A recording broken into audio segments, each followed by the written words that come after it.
this. 3, 2, 1. And here we go. Klein Alley Show. 106.7 KROQ FM in HD Pasadena, Los Angeles, Orange County.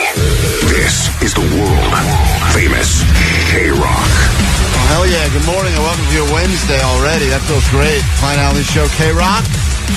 How the hell goes it? That right there is Allie. Morning. Superstar. What? Voted most likely to... Have her own sitcom. Is that what you were voted? Yep. How's AKA funniest. How's that working for you? Well, you know, I'm the same steps closer than I was 20 years ago. All right. One day, Allie's going to have her own sitcom. And at that time, no one will be watching TV anymore, so it won't really matter. But you know what?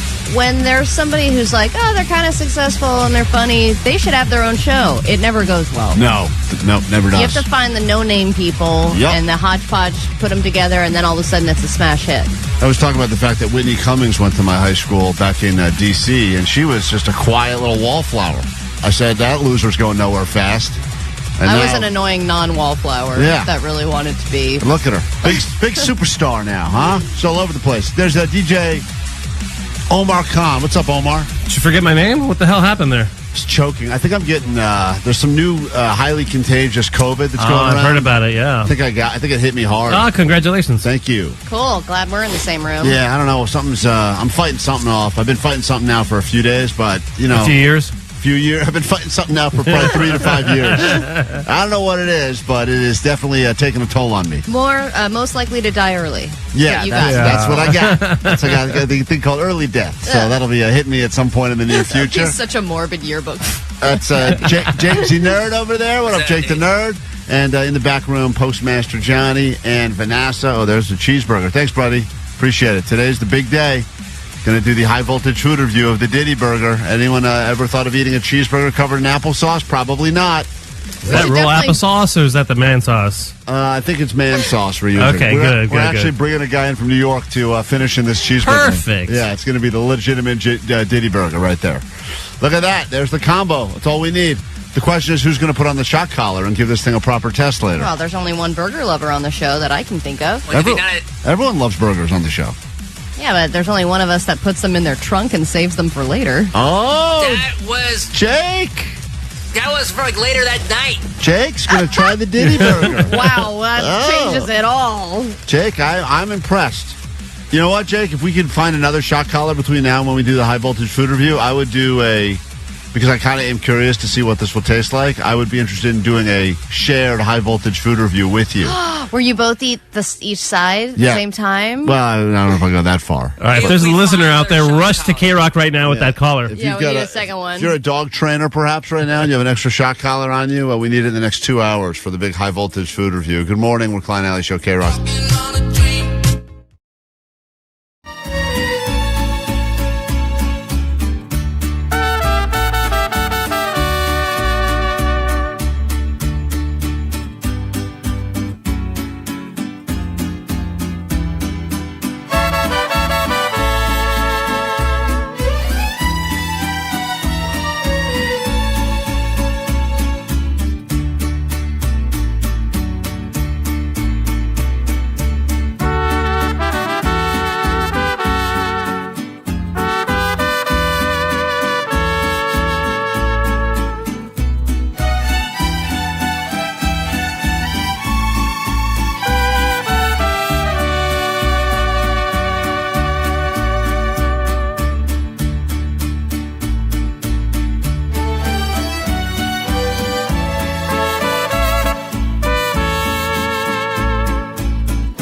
Got a lot planned for you this morning here on KROQ. It is Wednesday. I can't believe I'm going to say this, but we may actually start the show with some compliments. Usually it's a lot of do more betters and complaints, and understandably we've heard quite a few complaints lately, but we actually have multiple, not just one, Allie, but multiple compliments waiting on the go line.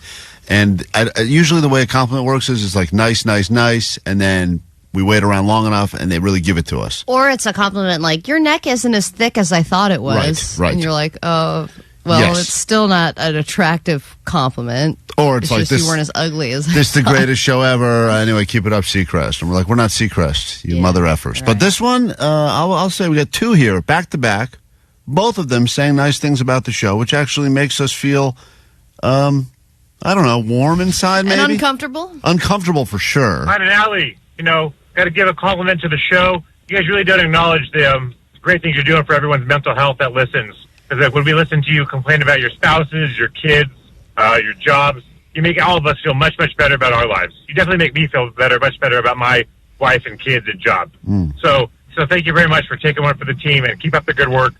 We love the show. Well, I guess that wasn't really a compliment. Oh, okay, but there is a compliment in there. He said we are good for his mental health because ours is so bad. Right, because our situation with our wives, kids, job, etc., so questionable and disastrous is a good way to put it, that this guy feels better about his situation. Hey, look, my life is actually going a lot better. I think my allergies are starting to take to the cats, and I broke out in hives over the weekend, but now I think I'm over a hump, guys, so my life's going good. Do you know how all crazy cat ladies have that weird eye, those bug out eyes that don't close? This is what's going on with you right now, and if you don't believe me, you can check out the YouTube stream. Allie has slowly, since she went from 1 cat to 3 cats, which was in the last week, you now have this weird, you're kind of always doing this dodgy. You're doing this dodgy movement cat thing. Lady hair. Yeah, and you definitely have cat lady hair. That did not take long at all. And her skin doesn't look as great as it did before. And your neck's all fat. Guys, shut up! Not as fat as I thought. Bastards! Not as fat. No, but you are becoming a little bit more disheveled. That's my point. I just have my headphones on weird. No, you know how long I spent on this morning? It's not. Hope not long. 5 seconds. I spent 30 minutes. I'm not saying you. I'm saying the way that you're moving your body, you're a little bit more. You just seem more. More what? More what? Like that. That's my point. Yeah, you're on edge. You're very on edge now. In a weird sort of almost like a methy sort of way. Batting you around like a mouse. This is the problem is that we're watching a real human slowly devolve into crazy cat lady before our very eyes. Why, you want to adopt one? I got a few.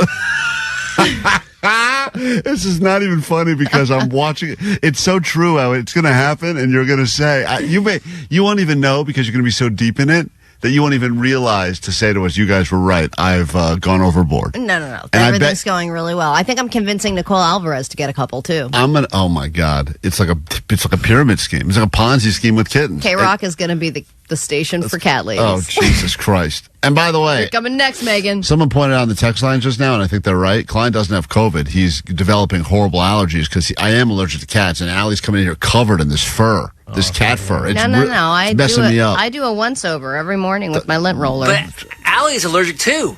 Yes, I understand. but I'm adapting. But she's taking a bunch of stuff to protect her allergies. Meanwhile, I'm not. So I'm just sitting here just huffing in all of her weird furs. Come on, you're always sickly. Doesn't matter if there's cats involved. Here's another person that wanted to pay us a compliment after that nice barrage of nice things we said to each other. Hey guys, just wanted to leave a quick thank you. So today I woke up a little hungover, but I really didn't want to go to work. So I popped up my phone, looked at YouTube, saw the stream, and I saw you guys working. So I'm like, you know what? If Klein and Allie can go to work, I can go to work too. That's right. So thank you for that. I almost wasted a sick day, but I'm saving those for the next Klein and Allie meetup. Yeah, trust me. Every morning we wake up and don't want to come to work. And I hope he's not operating heavy machinery or doing something important all hungover. I can phone it in. Let's say a forklift driver or a brain surgeon, probably. I work in air traffic control. Here's what we have for you on the show today. For bribery, it goes like this. 4-pack of tickets, Hurricane Harbor, Los Angeles. We will get you into 2-day passes for Belly Laughs, Comedy and Food Festival. One of Allie's... Who's playing that? Margaret Cho will be on with us a little bit later this morning. The legendary comedian known as Margaret Cho. Oh, are we going to get chode? We're getting chode. We're going to get chode. We're going to get chode. We got and that you least to get expected. You get chode. High voltage food review of the Diddy burger, which is a good reason for you to watch us on YouTube this morning. We'll be checking that out. That is the cheeseburger with applesauce. If you order your cheeseburger at any restaurant, say, make it Diddy way. And they will bring Diddy's it to way? you. Diddy. That's how And they'll call the cops on you. throw you out of there. So we'll try that later this morning on the show. We got petty claims court to get to and much more. If you need us, 800-520-1067 to join the show. Text line, phone line, and win $100 of Allie's money. Call now. We'll come back with some Allie Knows the News next. All week, KROQ soaks your summer. Apply your SPF 1067 from 9 a.m. to 6 p.m. and get your pick. A used third-generation slip and slide we got from a lady on the internet. Or a 4-pack of tickets to Hurricane Harbor, Los Angeles. Dive into a world of excitement with thrilling water rides, slides, and pools. Or get a nice grass burn on your knees and drink from your garden hose. Your choice. Keep listening to win. Courtesy of Hurricane Harbor, Los Angeles. Slip and slide not available. KROQ. Injured in an Postmaster Johnny's in the studio right now for some Johnny Doesn't Know. Johnny, you feeling smart today? Oh, never. Yeah, that's so true. Yesterday, there was a couple people that called out sick. I guess Nicole couldn't be here, so Johnny filled in after the show. And how do you think your on-air shift did as Postmaster Johnny, the KROQ DJ? Congrats, by the way. Thank you. It was really fun. I had a really fun time doing it. I'm going to play you. This was Johnny's first break of the morning. well, hold on a minute. The review is it was fun? Yeah, it was a really great fun time. Well, how do you think you did? I think I did really good. Do you think your first break was a good break? Yeah, I was locked in. Let's take a listen to Go this. ahead. What an appropriate song for today. It's new KROQ music. Miles Smith, nice to meet you. And it is very nice to meet you. I am Postmaster Johnny from the Klein Show, filling in for the lovely Nicole Alvarez. So, yes, stick with me for the next 4 hours. But I have something for you. It's the world famous KROQ. What do you have for people? You have something. I have tickets to give away. I was queuing in hey, I got tickets to give away later. Stick around. I'll make the 4 hours worth your while. I was like, what is this something Yeah, that he's something got for us? you. I'm so excited. That was the point of the break, though. It was to intrigue you and make you think, what has he got for me? What is it? Now this, you want intriguing. This was his second break here. Take a listen. Cut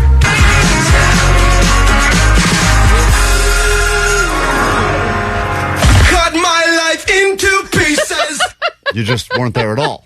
No, I didn't have an outro for anything right there. Well, yeah, you were supposed to talk. You don't dead seg between songs. No, it literally said 4 seconds, and then I know the intro of that song. He just goes right into the vocals. Right. But that's where you got to stop the music down and say, hey, it's KROQ, Postmaster Johnny. And tell him what you got for him. Remember I said I got something for you? Sell a song. This is what I got. This is it went like this. Hey, that's Sally.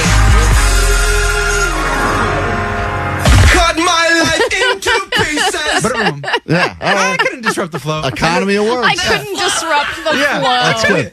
And you came out of that weird-ass country song we're playing. I know. People We were probably- like, I can't wait to see what Johnny says about this country song. And then it was Which, nothing. by the way, I kind of like, because the girls and the baddies. boy. No, the girls and the baddies love Role Model. All right. So I can't diss him or talk about him. Well, right now. Miles was talking him up. Let's get into Johnny Doesn't Know right now. We got easy questions, very simple, no theme today, just easy stuff that any human should know over the age of 1.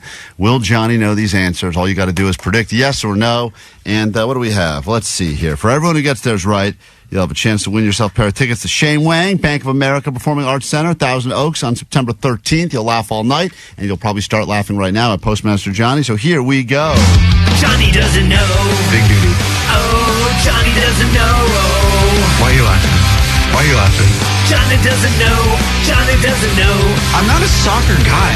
Johnny doesn't know. Global soccer tournament that takes place. In America or in the world? Global! Never heard of it? Not Olympics related. All right. When in doubt, say no. You'll probably be right. Here we go. Your first question, and all you have to do is predict will Johnny know or not know. John in Inglewood, we start with you. A John versus Johnny battle. Hello, John. Good morning. Hey, Johnny doesn't know. Whoa. It's a very catchy song. Very catchy song. Here we go. Johnny. Yeah. Focus on these. If you have 6 half dozens of eggs, 6 half dozen eggs, how many dozens of eggs do you have? Will Johnny know this? John, yes or no? Hard no. Hard no. Sorry, can I get a piece of paper and pen one more time? Oh, boy. I'm sorry. You guys got drawn eggs. No, he just said that was a little too much wording and numbers for a question. It was not too much of anything. No paper. No, it doesn't. By the way, I don't think he's ever used paper, and it's helped him. Just so you know, in the history of the Times, we've asked him questions where he's requested paper and pen. He has never been helped by it. He's drawing eggs. You have 6 half dozen eggs. How many dozens of eggs do you have, Johnny? I don't know why you would need paper for this. There are children listening that have already yelled the answer at the radio, I can assure you. I'm a math teacher. I know the answer. Okay, this guy's a math teacher. Well, you said I have half of 6 eggs. So Whoa. if you cut all the eggs in half, Half of 6 eggs. Go ahead. you get 12 eggs. Because you get 12 halves. Because you cut 6 Oh, wow, eggs you're in literally half. cutting the I eggs see in what half. you. Oh, so it's good you sketched it Wow. out. All right. Yes. Yeah, that was 6, good. I 12. take back what I said. The sketching was helpful.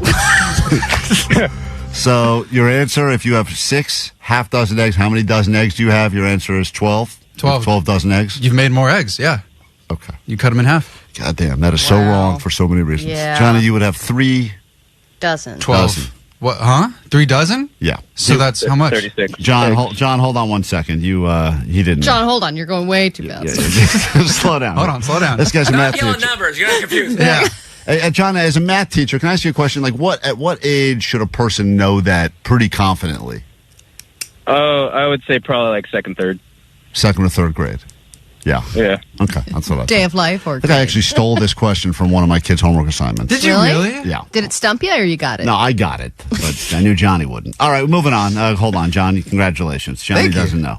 Johnny, do you understand? Thank you. Do you understand? We're not congratulating Oh, you. they're congratulating me. Johnny, do you understand the answer Why yet would or we no? congratulate you on what? I don't know. I know the... Do you know how many eggs is in a half dozen? I don't know. I usually get the little Oh, 6-pack. we could have started with that. Let's start with a dozen. How many is in a dozen? You hear that? He said he started with a 6-pack. Well, Yeah. I start with a 6-pack from Whole Foods because they only sell 6 at a time. Do you know what a 6-pack of eggs is called? 6-pack of eggs. A box of eggs. Which is half a... half a box. Half a box of eggs. Oh, 12. 12. Duh. Right. Half of 12, yeah. Right. So just talk this out with me for a second. So a dozen eggs would be 12 eggs. A dozen eggs would So be how 12 many eggs. eggs would be in a half dozen eggs? How many? Wait, say it one more time. How many eggs would be in a half dozen eggs? 6. Right. There you okay. go. So But if you cut them in half like you asked me, No, now I I have didn't. 12. We didn't eggs. ask you to cut Let's say the hi, eggs physically in Aiden, half. we're going to move on before I actually rip my ears off my face. This next question is for Johnny. Johnny, what don't invertebrates have? What don't invertebrates have? Will Johnny know this, yes or no? Aiden, talking to you. Will Johnny know, yes or no? I don't think Johnny would know. Are you a Is child? this a child? Yes. Oh, great. Wonderful. Now we're getting somewhere. Do you know this, Aiden? Don't answer, but do you know this? No. You don't know this Really? either. All right. All Well, they're right. 12. So, you know, what are you, 10, 12? 12. Oh, the number 12 just keeps following me today. All right, sure does. This person's a dozen years old. Tough number. All right, Johnny, what don't invertebrates have? This guy says you will not know. You're playing with a child. Is invertebrate like a race? Whoa. Nationality? I love how you're saying it low volume, just to make sure you don't offend anyone. Well, because I don't like... Can we call them invertebrates? Yeah, is it okay? Is it PC? Call it invertebrate? I don't want to offend anybody. Just call it the I word. What do we say here? So is it a people or is it a thing? Johnny, what don't invertebrates Don't have? call them things. These are things. Are theys? Sorry. I don't know. Way to be PC. Sorry. So it's not a person, I guess. LGBTI. Invertebrate. Johnny, there's something that invertebrates don't have. So it's a body part. I didn't say anything. I'm just saying the question. Let's say bones. I don't like the word bones, but let's say bones, though. I'm going to go with bones. You have a feeling about the word bones? Yeah, because he said what they don't have. And I know jellyfish, they just jellyfish. There's no skull or Jellyfish, structure. they just jellyfish. I don't know how we somehow stumbled into the right answer, but specifically it's spine, so I can't accept this as But the that's right. a skull. But That's you like got part- you got close, and the spine It is was not a as skull. right as Johnny was going to get. Yeah, for Johnny that counts as right, but it's still not right. So Johnny, it's still not right. You're still Aiden, you're in the running. Aiden, hold on. You have a chance to win, even though you're 12. All right, let's say hi to Jose. in Even though you Canoga. technically can't. Canoga Park. Hey, Jose. Good morning. Welcome to Johnny Doesn't Know. Hey, good morning. I'm 3 dozen years old. You're 3 dozen years nice. old. Pleasure. Welcome to 36. How many six packs is that? Will Johnny know, in the saying, a picture is worth 1,000 what? Will Johnny know this, yes or no? A picture is worth 1,000 what? Will Johnny know this, yes or no, Jose? Oh, man. Sorry, Johnny, but I'm going to have to say no. Okay. Johnny, a picture is worth 1,000 what? This is a very common saying. A picture is worth 1,000 words. Oh, Whoa, Johnny. look at you, Johnny. Take that, Jose. We say no way to you. We give Sutton the final question We today. say no way to you. Sutton in Moreno Valley. This is the last chance at Johnny Doesn't Know right here. Johnny? Hi. Hi, good Hi. morning. In what country would you find the Swiss Alps? Will Johnny know this, yes or no? I'm going to say no. Okay. Right. Johnny, what country would you find the Swiss Alps? Swiss. Swiss. You just said Swiss. You're trying to trick me. It's Swiss, right? Can't stop the news, but do you know about it? You get an opportunity early in the morning while you're still waking up, wiping the sleep boogers out of your eyes. Battle Allie for $100 of her cash. Every single morning she's paid out thousands of dollars just to try to prove a point. And you know how it is on this show. Whenever we say something, we always all make that person do it. So if I say I'm going to pierce my nipple if we raise $5,000 for Special Olympics, Do it. you better believe you guys made me pierce my effing nipple. It'll take 5 years, but we did it. Right, that's right. And when Dally claims, I know more about the news than anyone because all I'm doing all day is researching for the ADD news. I don't know if I even ever said that. I believe you did. We'll find the audio. We said prove it, and you said I'll give $100 to anyone who knows more about me. I think you meant that as a one-time thing, and we've made that now an every morning thing. And today I'll throw in a cat. $100 and one of her many, many cats. She's got so many to give you. So many cats. Let's get to it. A lot of people on the phone want your money and claim they know about the news. Let's say hi to Alana in Simi Valley. Good morning.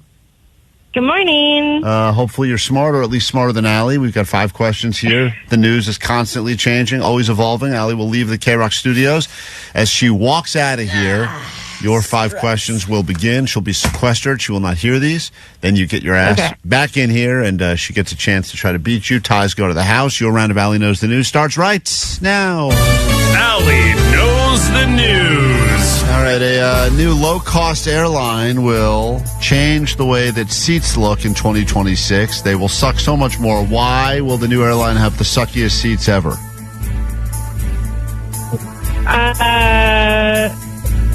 Frontier? No, but Is why? it an airline? Why are the seats going to suck even more than current seats? Oh, they're gonna go ahead and be closer together. Closer together. Go to question number 2. Brazilian nuns have gone viral after doing what on Catholic TV? They were doing a TikTok dance. Question number 3. L.A. was just named one of the worst cities for this in all of America. One of the worst cities for this. Traffic. Question 4. President Trump is pardoned these TV reality stars. Which TV reality stars were just pardoned by President Trump? The Chrisleys. And finally, question number 5. An LA-bound flight was diverted after what fell ill on board? I'm going to say a cat. All right. Let's bring Allie in. We'll score it together. If it's a cat, you better believe Allie will adopt it ASAP. Any cat that's got a problem anywhere in the world, it's living with Allie now. She's crazy cat lady. What are you pulling out of your ear right there? Is that cat saliva? Cat fur? What do you got? Just saving it for later. She's going to build her own cat with all the leavings. All right, Allie's back in the studio. Once again, we'll keep score together. Question number 1, Allie. A new low-cost airline will be debuting a new seating arrangement in 2026. Why are these seats going to suck even worse than the ones we currently have on airplanes? Oh, is it those ones that are like layered on top of each other? You're saying double-decker? Yeah, Okay. like where the person's feet are like hanging in your face. It's funny. She claimed they'll be closer together. I mean, you're both kind of right, but also wrong. These are the new standing seats. Oh, yeah, I did see And that. they're all over the place. And basically the way it's going to work is we're all going to be in a standing position, but just slightly bent. It looks just truly it's like a terrible. half sit. And I don't know how it's much. It's like the sorority squat. What is it, like a crammed subway or something? Yes, Omar. The answer is they are going to have. They do believe they're going to be able to fit in multiple more rows of seats, but it's a situation where everyone is propped up almost like marionette puppets. Wow. Like, it looks yeah, terrible. but everyone wants more leg room, so now you got it. No, you got. Well, you technically yes, your legs are fully extended, but yeah, also you have leg room. I mean, Like that's strapped it in, like dangle like a roller coaster? yeah. That would be better, I think. You are kind of. That is what it looks like. I can't give anyone the point. No one got that exactly right. I'm sorry, but nice try. Question 2. Brazilian nuns have just gone viral after doing what on Catholic TV? Oh, yeah. We're going to talk about this in ADD News. Beatboxing nuns. They were beatboxing. She said doing a TikTok dance. I mean, it's kind of, they were. No, it was not a TikTok all right, Allie dance. gets the point. Go to question 3. It's okay. Sorry. Allie's only up 1. Chance to come back. That would have been the appropriate time for you to yell, God damn it, after the nun question, but we move on to question 3. Question 3. President Trump has just pardoned these TV reality stars. Oh, the Chrisleys. All right, she got that as well. She's on the board. Allie's up 2-1. We go to question 4. Speaking of flights, an LA-bound flight was diverted after what fell ill on board? Oh, a dog. She guessed cat, but the answer is yes. A dog got ill on board. A vet was on the plane. They did one of those announcements. Is anyone on board a doctor? No, but I'm a vet. Great. And then they said, we got to land this plane and save this dog. That is correct. But I wonder what kind of illness, aren't dogs and cats always throwing up? Yeah, who knows, right? Only yours, Allie. Just at your place. The vomitorium. We got a question number 5 now. L.A. was just named one of the worst cities for what? Parks. That is correct. She said traffic, which is probably true, but just came out. Well, final score, Allie smoked your ass, and what must you shamefully admit as you bring shame to all of Simi Valley this morning on KROQ? Oh, Allie knows the news. There we go. Valiant effort, though. Tomorrow morning, same time, same $100 could be yours.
Following thing you're about to hear is either going to be the dumbest and or smartest thing that we've ever discussed on the show. And I'm warning you in advance. You will definitely hear this and within 5 seconds go, wow, this is so dumb, or this is kind of genius. Just another day. Slippery slope.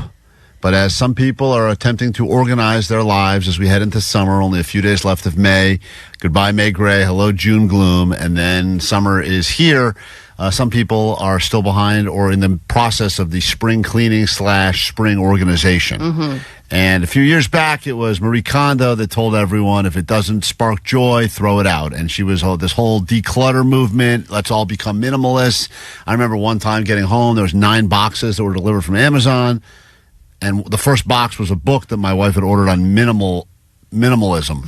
And I was like, already you've failed. I don't know what's in the book. This is a lot of clutter over here by the door. If you've ordered 9 boxes of stuff and the first box is a book on minimalism, I'm telling you right now, you are not ready to be a minimalist. But I remember when the Marie Kondo thing hit, and that was like right around COVID, right? And everybody was like, this is perfect. Yeah, because everyone's perfect use of my time. Right, everyone's going through their drawers. Usually you have a drunk box that becomes a drunk drawer that sometimes becomes a junk room. Ours was like a 2 to 3 day process, but I still do some of the Marie Kondo stuff. There's a new method now that they are saying is the real way to determine what in your life you should keep and what in your life you should throw out immediately. And that's the hardest thing for everyone because no one wants to throw anything out that they think is either going to have value later or that they're going to want later.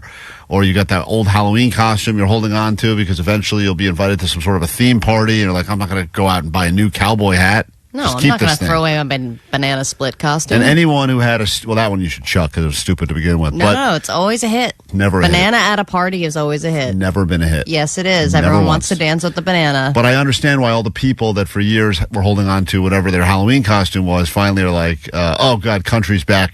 Country's cool again. I'm so glad I kept all these weird spurs I had because now I can look country cool like the rest of the world. But now it's not about joy anymore. Not about joy. It's about poop.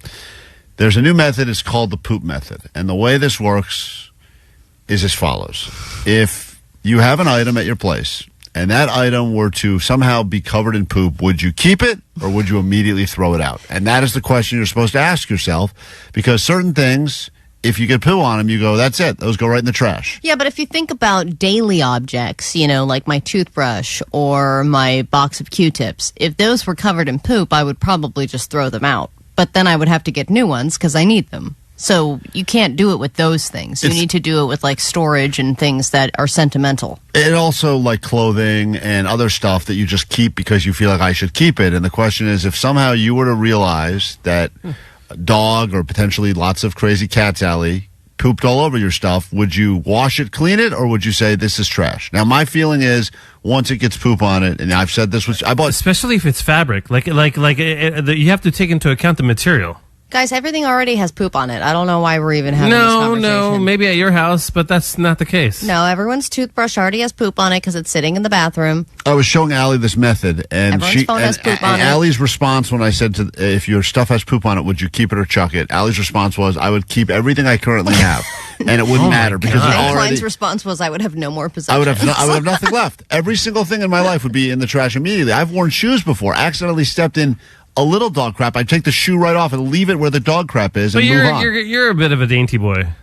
I'm not a bit. Yeah, you're a little dainty. I'm not a dainty boy. I got poop on this. Dude, if you step on poop, just clean it up. No. Especially you wear all those expensive Jordans. No, not anymore. To be honest, my last pair got poop on them. I left them right where they were. I mean, I have one. Oh my God. I have some. I have the left one or the right one. I have a couple of mixed shoes, mixed pairs, but not any sort of mixed shoes. I'm not a fancy boy or a dainty boy, and I think that's just. For me, I have no negotiation on that. If you step in poop, that's on me. That's on the dog. What if your sports memorabilia, you're proud of a couple of items, I don't know what kind of BS items you have, but what if those things got poop on them? What items do you have? Don't you have a basketball signed by some famous basketball player? Probably. I think Allie made me give away a lot of my stuff before. I had a boxing glove signed by Sylvester Stallone. That was used in rock, that's cool. But I gave that away to a listener. Yeah, but if that was covered in poop, would you have still kept it? That I would have kept, probably. Yeah, if it's memorabilia and potentially has the chance of going up in value. What about all your bobbleheads? I would chuck them. Really? If they got poop on them, yeah, I would chuck them. What about your say at home your old Playboy magazines that are signed by Hugh Hefner and stuff? The Hefner one I would keep because once again that would go up in value. I would think the other ones. If there's crap on it would go up in value. Yeah, I would say it was his. That's how scrap. The rest of it, most of everything. I'm talking about. What about sentimental stuff, like a photo album of your kids? Yeah, of course I would keep it. Trash. What do you mean? Yeah, because all that would be, I would hope, as long as there's digital copies. Yeah, everything's digital. My kids, since they've been alive, everything's been every picture of them has been taken on a phone. I'm sure it exists somewhere. Yeah, but they don't want to, when they're older, be like, let me just scroll through my childhood photos. You print them out again. But you're not going to print them out again. I'm not, but they could. But the point is, the point is, And then they can poop on them, and the whole cycle continues. the method here, I don't know what the psychology behind the method is. Allie probably read the article more than I did, but pretty much it states that that's a quick way to make a decision on something. Forget about this whole does it spark joy in 5 seconds. Just ask yourself, if I were to come home and this were covered in poop, would I go through the process of cleaning it to keep it, or would I immediately just put it in a trash bag and get rid of it? Yeah. What about your wedding ring? Wedding wipe that right ring. off. I feel like my wedding ring probably has had poop on it before. So, and I still have it. But I also can't really get it off my finger because my finger got fatter since I got married. So it's kind of lodged. The answer is, would I take it off? Maybe. But that one's probably I would keep because that's hard. Like you said, it's material. That's hard metal. That's an easy clean, I would think. That's what I think. So, yeah, then I think it becomes more like the surface and less about the object itself. Well, then No, but like if you got your couch covered in poop, I'm lighting that thing on fire. Yeah, I had My some people. couch probably has poop on it right now. Oh God, Allie, you're gross. I'm telling you, I have a 3-year-old. we had people that came over to our place. Wait, what kind of excuse is that? I have a 3-year-old. He's pooping everywhere. No, he's not pooping anywhere, but he's naked a lot. Yeah, but Allie, but that's even more of a reason why you should be in a clean environment, I would think. A little poop never hurt anybody. Yeah. We had I think maybe it caused typhoid, but yeah, I think that in general, it's not that bad. So just remember, if you're making decisions about your life and you're looking at what things to keep and what things not to keep, think to yourself, would Allie have this in her house? And if the answer is yes, chuck it immediately. Keep it. Because you don't want to buy things twice, I'm telling you, even if there's poop on them. Welcome to the chocolate factory. That's right. Have a seat. I knew we'd hear from that lady eventually. So there you have it. What about Klein's Quincy Jones cards? That's an interesting question on the text line. I would keep those because those are signed. So everything that's signed stays. But if it's just covered in poop, it's trash. It's KROQ.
Klein Alley Show. A little bit later this morning, we will be paying our respects to the least respected currency on the planet. The penny, I don't know if you're aware of this, is officially no more. Discontinued, the penny.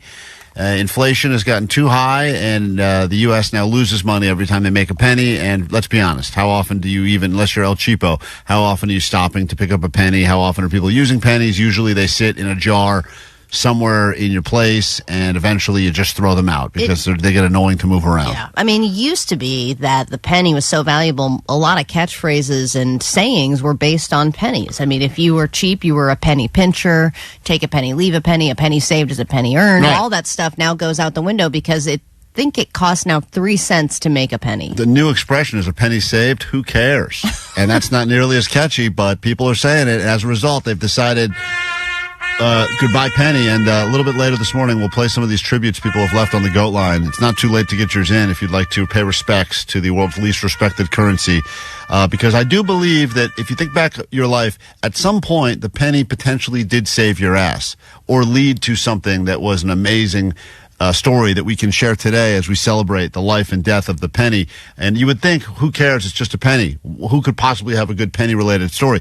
I was going through just some of the many messages that are waiting on the GOAT line, Allie. I mean, this guy, out of the gate, this was like the first of many, but take a listen. Guys, if I would have never grabbed that penny, I would have never ripped my pants. Thus, I would have never changed my clothes. Thus, those 2 college chicks would have never grabbed my meat on that couch. I'm certain of it. All right, I just needed to put that conclusion in there. Sweet Divots. Love you guys. This guy at some point ripped his pants, bending down to pick a penny, went to change his pants, somehow in the process had 2 college girls. That led to, I believe, some sort of a threesome. Started with him just reaching down to pick up a penny. You never know what good things could come. Never hurts, and that guy will always have that story now. The threesome story is way more intriguing than the picking up the penny story, but still, it wouldn't have happened had he not bent down for that penny. That truly was his lucky penny. Also want to point out, penny was probably covered in poop. May have been. Good point. But that's why most people aren't picking them up. So we will get to your tributes, a little R.I.Penny later this morning on the show, paying respects to the world's least respected currency. We're back in a second with the news. We'll do that. Then we'll start giving you stuff. And then we've got a couple whose relationship hangs in the balance. You have jury duty in your future, but don't worry, it's good jury. Not necessarily Diddy good jury, but it's good jury because you'll help determine whether or not the couple stays together or breaks up forever. That'll be coming up next. Move over, Mr. Beast. YouTube has a new must-watch show. Sarakushmushi, Sakaramushi, will you do that fandango? On second thought, Mr. Beast is probably better. Who are we kidding? Klein Alley Show, now streaming live on YouTube. KROQ. Did you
KROQ Klein Alley Show. Allie's about to give you the ADD news. And, some people say Allie's not a professional news lady like some of the people that have won those big awards. I don't know what they win. Peabody, I didn't go to school for it. I didn't go to school for Journalism. news and journalism. But I'm going to play you some audio of women that did go to school for journalism, and even they make mistakes sometime. Here is just local news doing what they do. California is taking an unusual approach to catch porn pirates red-handed. Porch pirates, yes. Oh, pardon me. So even real professionals can figure out a way to screw it up. Let's find out if Allie can deliver it flawlessly. It's time for your ADD news. Grab your Adderall. It's time for ADD News. All right, it's happening again. Porn pirates. Oh, nice. Talk about it. Finally, a story I care about. Now, let's just mention this and then move on, I think. COVID. It's here and it's back. And it's just in time for summer. A highly contagious new strain of COVID-19 has been detected in California and in other states. And they say, that because federal officials are not supporting booster shots for kids and pregnant women and stuff like that, people aren't going to be getting the vaccines and the boosters as much as they should be. And then, of course, these strains get worse and worse, and then they get more contagious and blah, blah, blah, blah. That's the problem. I did notice at CVS yesterday they moved the rapid test back to right by the register.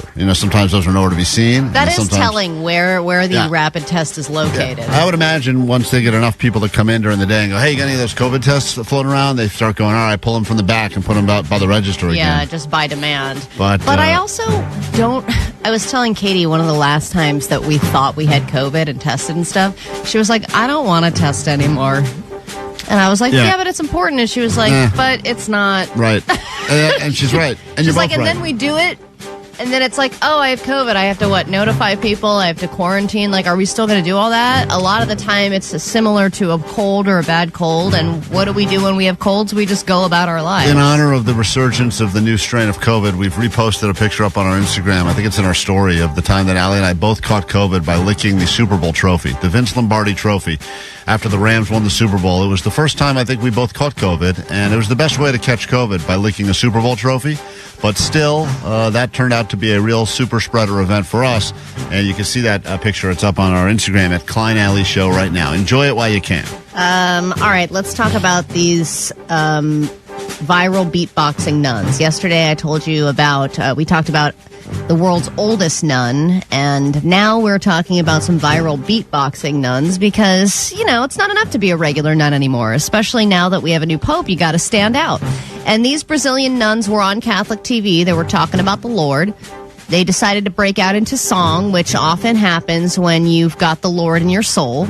Sisters Marizel Cassiano and Marisa de Paula. Oh, they sound hot. Right? They're not. Oh.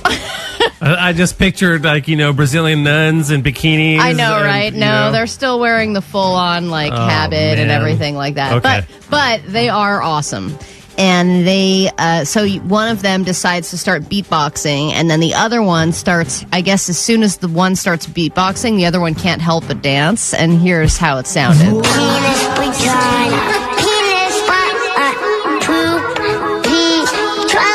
That's the nuns? That's my daughter. That's not beatboxing.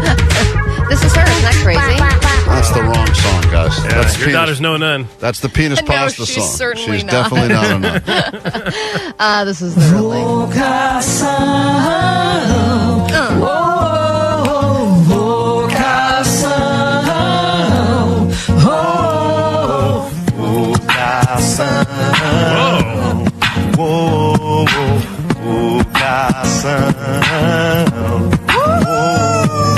Rapaz, que é isso?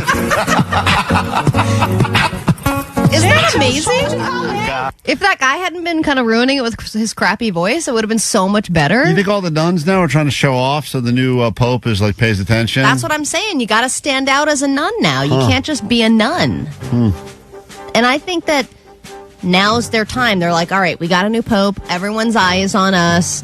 everyone's like, hey, Catholicism, maybe I'll come back to it. So if we can show that it's a little more fun than people remember, because when I remember going to church, Catholic church, it was boring. Yeah. And then if there were some breakdancing, beatboxing nuns at Catholic church, I would probably be more likely to go. Yeah, Remember Brazilian ones in bikinis. Remember those nuns recently that got arrested because they were doing something with money in Vegas? You remember that whole story? That was like not too long ago, where there was a kind of interesting. They were embezzling money from the church and then trying to go to Vegas, and like they lost. I think they lost it all, gambled it all away.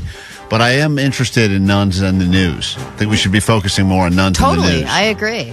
All Because right. it's a great deterrent. I think in general, like if people look past the nuns, they must be Well, I think above board. you assume, and this is what we learned when we talked to the nun in the AMA, was you assume that nuns are completely square, righteous, don't do anything worldly, right? Right. You're just like this heavenly being, but they're just people like the rest of us. Whores. And what? Horse. They're not. What? Homer said they're whores. No? No, I don't think so. I thought that was the takeaway here. Yeah, baby. Oh, yeah. I can hear it. Hold on, the horse going to kick in a second. Yeah. Ready? 6, Here we go. 7, 8. There it is. Could be the song of the summer right there. The beatboxing nuns. Totally. All right, the SpaceX Starship took off again yesterday. I know you were upset, Klein, over the weekend that there was one that was launching without your knowledge. Not launching, returning to Earth. Okay. So that's the sonic boom, is them returning? Yeah. So when they actually take off, then you don't hear anything? I didn't hear anything when the one took off, although when the one returned into the atmosphere, apparently it created the sonic boom. So this one that happened last night was also unsuccessful. The Starship exploded for the third time in a row. Great. And I guess part of the debris, spread over the Indian Ocean, and it just lost control, blah, blah, blah.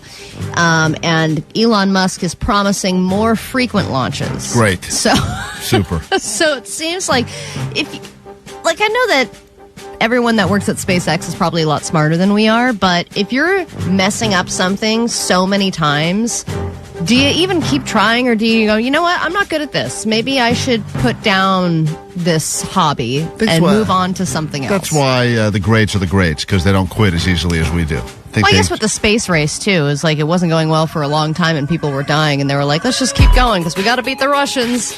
That's right. Got to beat them Russians. Well said. We get into a brand new hour of the show. We do it next. Petty Claims Court to get to. Tickets for you to laugh and eat. We'll make that happen for you as well. And much more coming up this morning on the world famous KROQ. Welcome to Wednesday.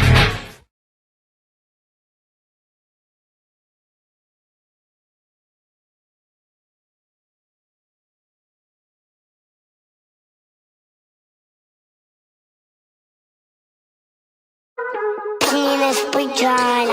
Penis, butt, poop, pee, trailer, poop, ba. Poop, ba, ba, ba, ba. Poop, ba. Poop, ba, ba, ba, ba. Poop, ba. Poop, ba, ba, ba.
Show.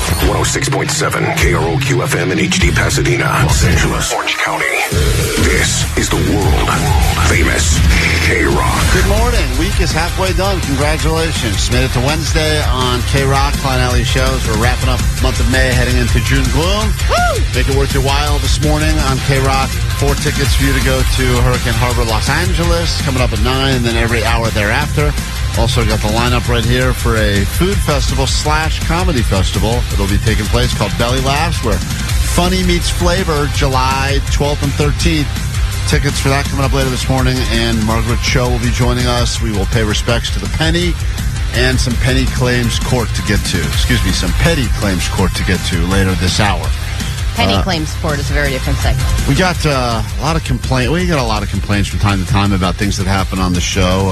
Yesterday, it was a woman that was very angry about our discussion of Jake doing Molly.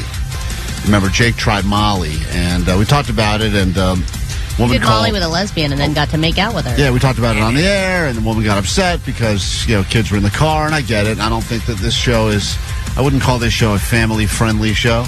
I mean, sure, it's family-friendly. We all have families. We go home to families at the end of every day. Omar is actually probably the world's greatest dad. But Oh, you're kind. The reality is the show is intended for, I don't know, cool kids maybe? Or people who adults, not this woman. don't mind having uncomfortable I'm Molly. conversations. I'm going to social media to tell everyone that you talked about Molly. You drive my young children to school every day and had no problems when you talked about alcohol, cocaine, weed, or shrooms. But talking about Molly is just crossing the law. Oh, my God, how dare you? Very upset. That's all. Very upset. Now, that woman. Now, meanwhile, we did get a call from a listener of ours that listens in another state, and he says that their entire family has become a Klein Alley Show family. Sweet divots. Josh in Salt Lake, me and my boy, total Klein Alley family over here. And me and my youngest boy are super jealous because my older boy called and talked to secondhand Cindy on the air, and he said he would never smoke, and then Omar called him a pussy, and it's the funniest thing ever. I always call my boy a pussy because Omar did, and me and my other boy are super jealous, dude. So Omar, can you call me a pussy, please? Josh in Salt Lake, pussy. All right, well said. I don't do requests. Yeah, Omar doesn't do requests. You got to earn your pussy. Yeah, you're just a loser, okay? You're a loser, dad of the pussy. But we do have the complaint call that many people have wanted to hear, that maybe they missed it, but they saw all the interesting reaction on social media yesterday afterwards, and we'll give it a listen in a second. This woman, I don't know if she ever put up the post, Allie. She has made contact. Oh, she has? Yes. Oh. Wait, contact is not posting. Right? Well, she's been emailing. Oh, corporate? She's been telling on us to our bosses? Yes. She's okay. a, quote, disappointed longtime listener. Perhaps you weren't listening. This happened yesterday, late in the show, but we'll take a listen to the complaint that everyone's still talking about now. There's so many calls about it on the GOAT line. We'll do that in exactly 2 minutes after this one from Jimmy Eat World.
Good question on the text line. What percentage of your day is spent dealing with people that are complaining about you? It's a good percentage of the day.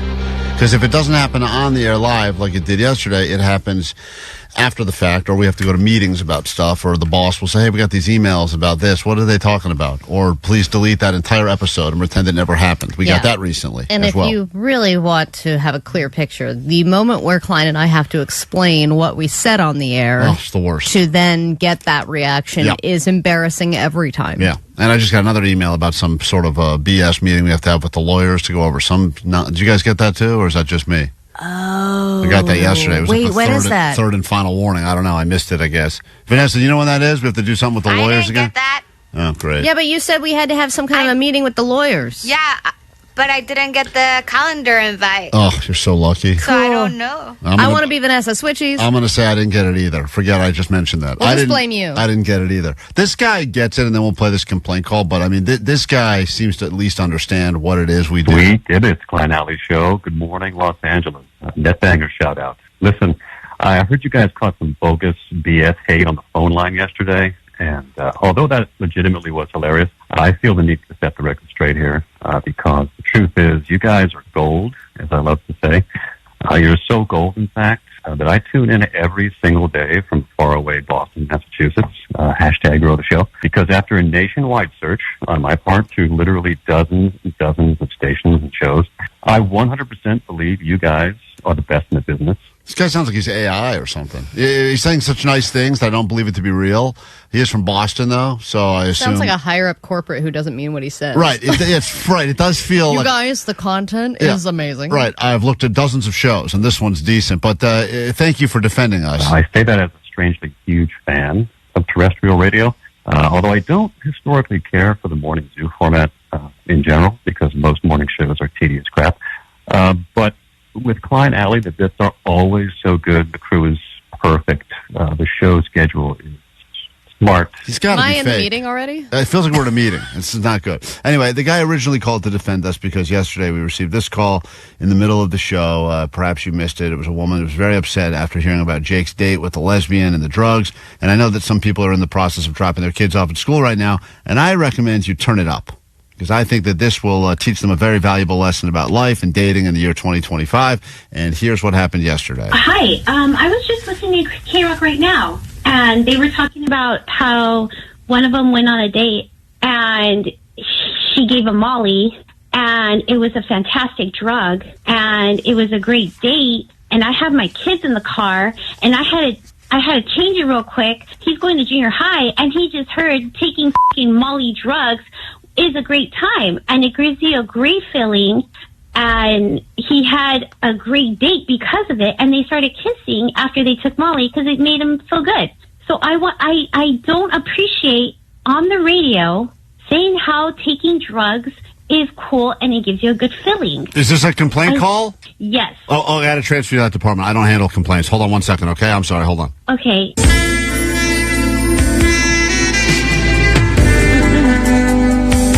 Hello, KROQ Compliments Line. May I help you?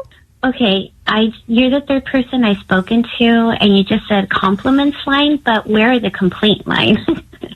Oh, okay, so this is not a compliment, it's a complaint? I was listening to KROQ right now. I always do. I take my kids to school in the morning, and they're having a discussion about going on a date with a girl. She's lesbian, and she had Molly. So you're complaining about lesbians. Molly. I'm sorry, that's a different line. Please hold. Okay.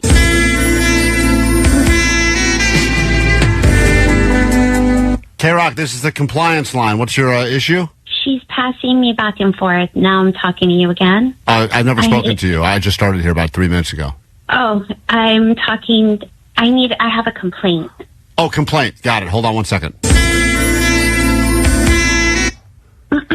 Hey, complaints. Hi. You're the fifth person I've spoken to, but I was listening to KROQ this morning and I have a complaint. Are you the individual to speak to? Are you complaining about the complaint line, or do you have a complaint? I have a complaint of what I heard on KROQ this morning. Go ahead. They were talking about going on a date, and the date gave one of the hosts Molly, and it was a great drug. And who? I'm sorry, who's Molly? My Molly. Can you spell that for me? Molly. Molly is a drug. Oh, it's a hell of a drug. Have you ever had it? My kids were in the car. It's not funny. Said it's a great drug. He All right, felt ma'am, great. I'm going to They need you to started calm kissing. down with your language. You're taking us... okay, you know what? Please take this complaint down. We have kids in the car. You know what? They Not need to only will I understand- take this down, I'm actually going to pass it to my supervisor. Please hold.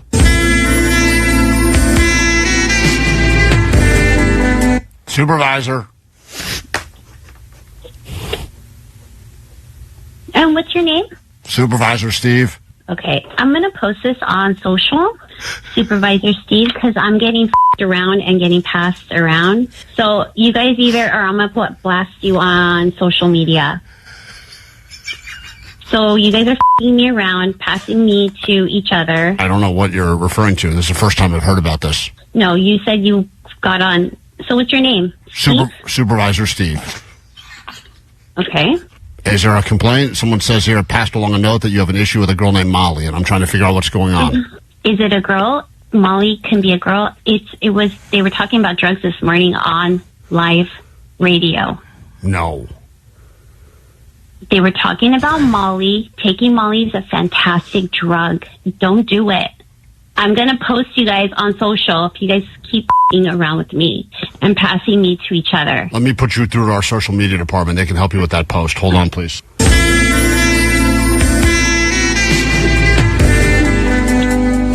Hey, girls, social media, what's up? Don't post on live radio that taking drugs is cool. Okay, well, if you post, just make sure to tag us at KROQ and Klein Alley Show, okay? Okay?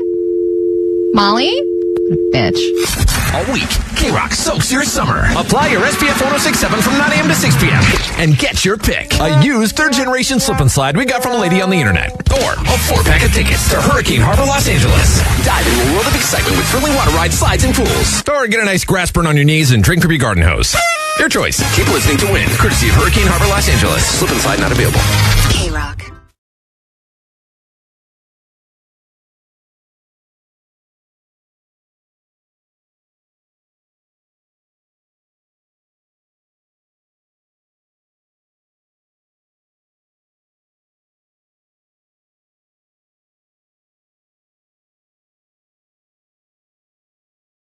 Do you think you're good at flirting? Are you good at being hit on or hitting on others? I feel like nowadays, because people maybe were good at flirting in real life, does that flirting necessarily translate to meeting someone on Instagram or meeting someone on the dating apps? I think it's a different style of flirting altogether. I think what you have to learn about flirting is that it's about the journey, not the result. You can't flirt with someone going like, oh, what am I going to say next to get them to sleep with me? You just have to have real conversations with people, and if things lead there, they lead there.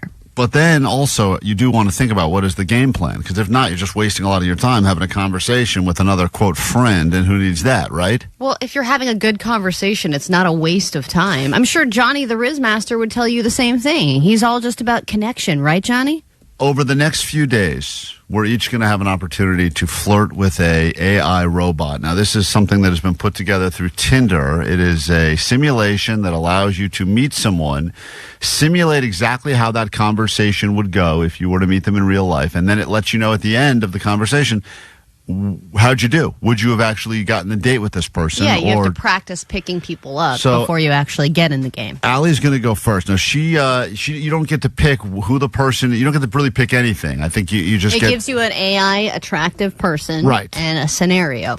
and then you get to react and talk to them in real time. And this was the conversation that Allie had yesterday. And you let me know if you think it was a success or not. At an open mic night in a lively Miami venue, you meet Jade, a retail manager, and chat about your shared love for music and art.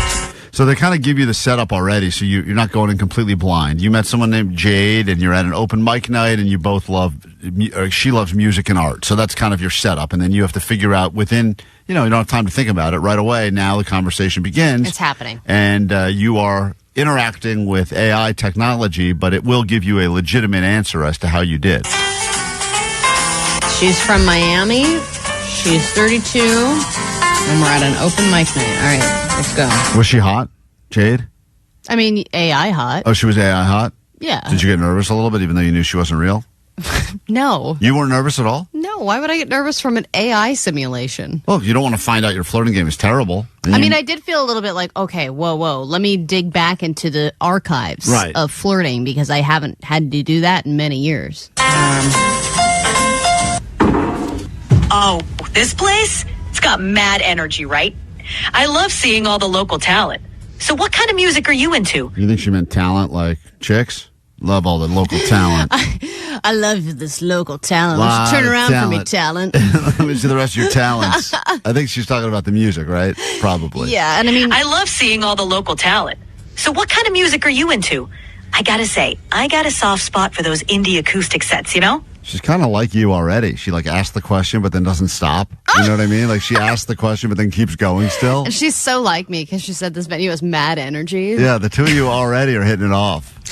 Oh, yeah, me too. I actually work for a radio station, and I have the pleasure of being front row to some of those events. And I would say, you know, intimate events are some of the best ones out there, way better than some of the big shows, festivals, and things like that, because you get a real one-on-one experience that's kind of unforgettable. Oh, that sounds awesome. I bet you get the best seat in the house, huh? So you're kind of... Well, I just said I'm in the front row, you idiot. But you're kind of flexing a little bit. But like that is what a flirt... I mean, that is technically, if you're hitting on someone, you are trying to... Impress them. Yeah, usually you're trying to show what is your value. What value do you bring to this? Well, and she happens to bring up something that is a part of my job. Right.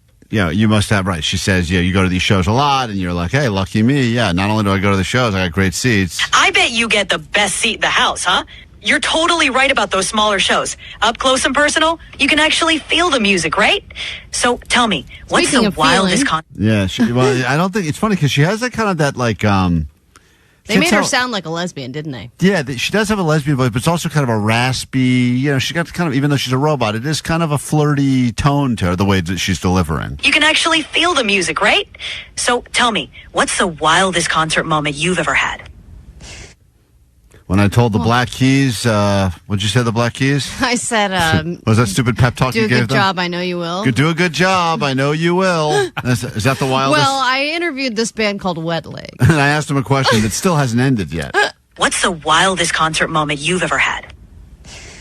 Well, one time I went on stage and I was drunk and I introduced the wrong band, and it was a band that had already played, and so it was really embarrassing and everyone laughed at me, and then we played some of the audio on the air the next day, and it kind of made me feel bad about myself, but I guess that's relatable, right?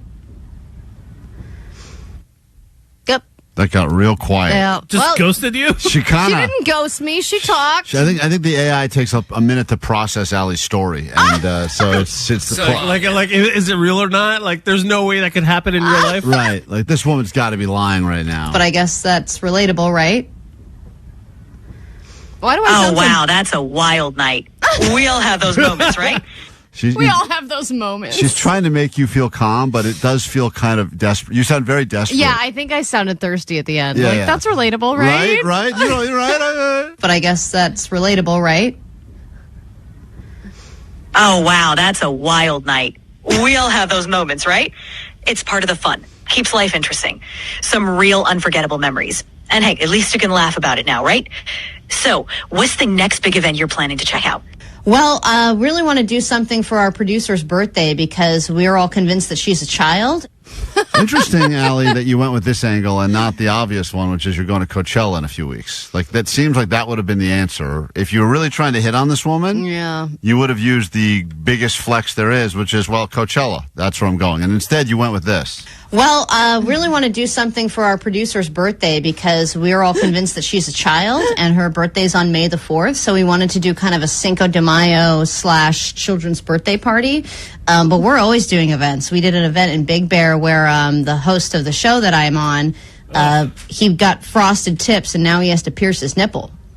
What a stupid thing to say. I mean, really. I mean, that's my life. What a stupid thing I'm to being say. real. But you also could have said, I'm going to Coachella and I have an extra Well, ticket. I didn't think about that If in a the minute. goal is trying to hit on this AI bot and pick her up successfully. Don't tell me how to flirt. She buys all of it. She's also not listening anyway. I gave her that first story about being drunk on stage and introducing the wrong band, and she was like, wow, that sounds wild. Like, she's not even really taking in my words. She is listening. He got frosted tips, and now he has to pierce his nipple. Oh, man. Sounds like your crew knows how to throw a party. Oh, yeah, we do. We're a crew that knows how to throw a party. A Cinco de Mayo / birthday bash? That's got to be a blast. I think Lots of fun and laughs. I'm breaking the AI. It's finally. She's melting down. So what's your favorite part about planning these wild events? Well, letting my, I guess imagination go wild. You should come to one of the events one time, I'd love to have you. You can see it firsthand, just how crazy some of this stuff can get. All right, now Allie's elevating the conversation from general whatever to now let's lock down some plans. All of this was general whatever. Well, it was, but now you're saying let's go ahead and let's date. Yeah. Sounds like a total blast. I'd love to experience one of those wild events. Sounds like pure fun. Keep me posted. Maybe I'll swing by one time. Non-committal. Ghosted. Yeah. Shut up, guys. She's totally into me.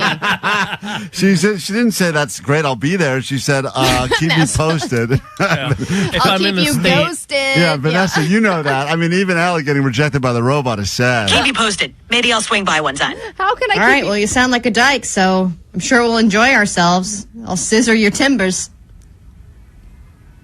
I'm here to keep our chat respectful and friendly.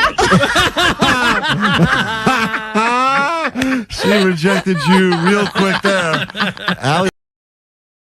KROQ, we're going to get into petty claims court in just a moment. You'll become an instant jury, and we need your opinions about a couple that is fighting about something that may seem small. So small, it's petty, and you will help determine who's right and who's wrong, and will this relationship stay together or break up forever? But before we can even do that, based on that complaint call and all of the controversy over the last 24 hours, we feel obligated to do a little PSA so that any of the kids that are listening now understand the actual dangers and the seriousness of drug use. And usually we wouldn't stop down the show for this, but in this particular case, I think it's worthy of us sharing this message with you. Hey, it's Klein and Allie, and we want to talk to you about something serious, and that is the dangers of drugs and drug addiction. Specifically, the drug Molly, which can be very harmful to you and the people around you.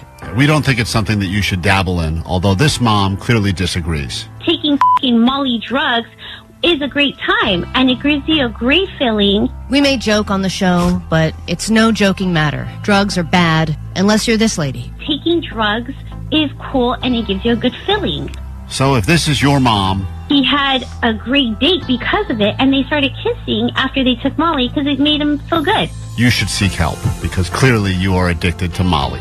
Molly is bad. Don't listen to that woman. And she had Molly, and it was a great drug. The more you know. Thank you, lady, and hopefully you get the help you so desperately need. I liked it. All right, now let's move on. Do you feel better now, Allie? I do. Okay, good. I'm glad that we got that message out, especially when those kiddos are listening, right, Klein? Yeah, and by the way, what a message. Try to get that lady help. What a message. Oh, man, I've lost it. We should totally fund like an intervention team to come to our house. I'd like to say... No, I was calling because I don't like it as they're dragging her out. That's what they all say, lady. Denial. 626. I'm listening to this call with my kids, 8 and 13. We are cracking up, making memories with KROQ, and my kids always is a good time. Well, listen, that's the goal. We bring families together, and then we tear them apart. Right? The thing is, you can have a conversation with your kid. Yeah. Okay? That's okay. Yeah. And maybe it might be an uncomfortable conversation, Sure. or you might have to teach them something. Sure. It's, I know, a crazy thought to some people, but Well, you listen, can't control what they hear. You cannot Just let them do Molly. Yeah. It's fun. But only with lesbians. Right? Only that is the most important. And remember, if you remember anything we've talked about, they remember this. And she had Molly, and it was a great drug. All right. Well, that's what the mommy says, not us. I'm going to call and complain to her. Get her number, Vanessa. I got to call. She's sick freak. She's messing my head up now. Now I want to do some We Molly. should call her and complain about her. Let's get into it. It's a courtroom battle that will be taking place over the airwaves, and we need you as a jury. It is time for petty claims court. In the legal system, cases are tried from Supreme Courts to small claims court. But what about stuff that's too small for small claims court? This is petty claims court. I'm shocked, by the way. The gavel's in here on time and everything. What an exciting day to be here in the courtroom. Petty claims court's about to begin. We know there's a lot of trials going on. Mostly the Diddy one. Later this morning, we'll try the Diddy cheeseburger, which apparently is a cheeseburger covered in applesauce. That's how he orders his cheeseburgers, and we'll see if it's any good. High voltage food review later this morning. But right now, we've got a couple that is fighting about something very small, and you will determine who's right and who's wrong, and potentially this will be game over for the relationship, or maybe it brings them closer together. So let's say hi to Chelsea, who has brought her boyfriend, I believe, to petty claims court. Husband. Hey, Chelsea, you're married? Yes, married. Good morning. Thank you for being on with us and letting us decide your fate. What is the issue going on with your husband before we bring him on to defend himself? This has been going on for 3 years now, ever since we got our dog. Every morning he takes them for a walk, and for some reason it becomes my problem that they're not pooping for him. Why is this my problem? Please, someone tell me. Can we get to the bottom of why this is my fault that they don't want to poop? So let me get this straight. Who's taking the dogs out in the morning? You are or he is? He is. He is. And the dogs do not go to the bathroom, and you believe the walk does not end until they've made number 2, right? That's kind of the general consensus of being a dog owner? Yes, exactly. And when you walk them, and I don't know how often you do that, do they go with you and just not with him?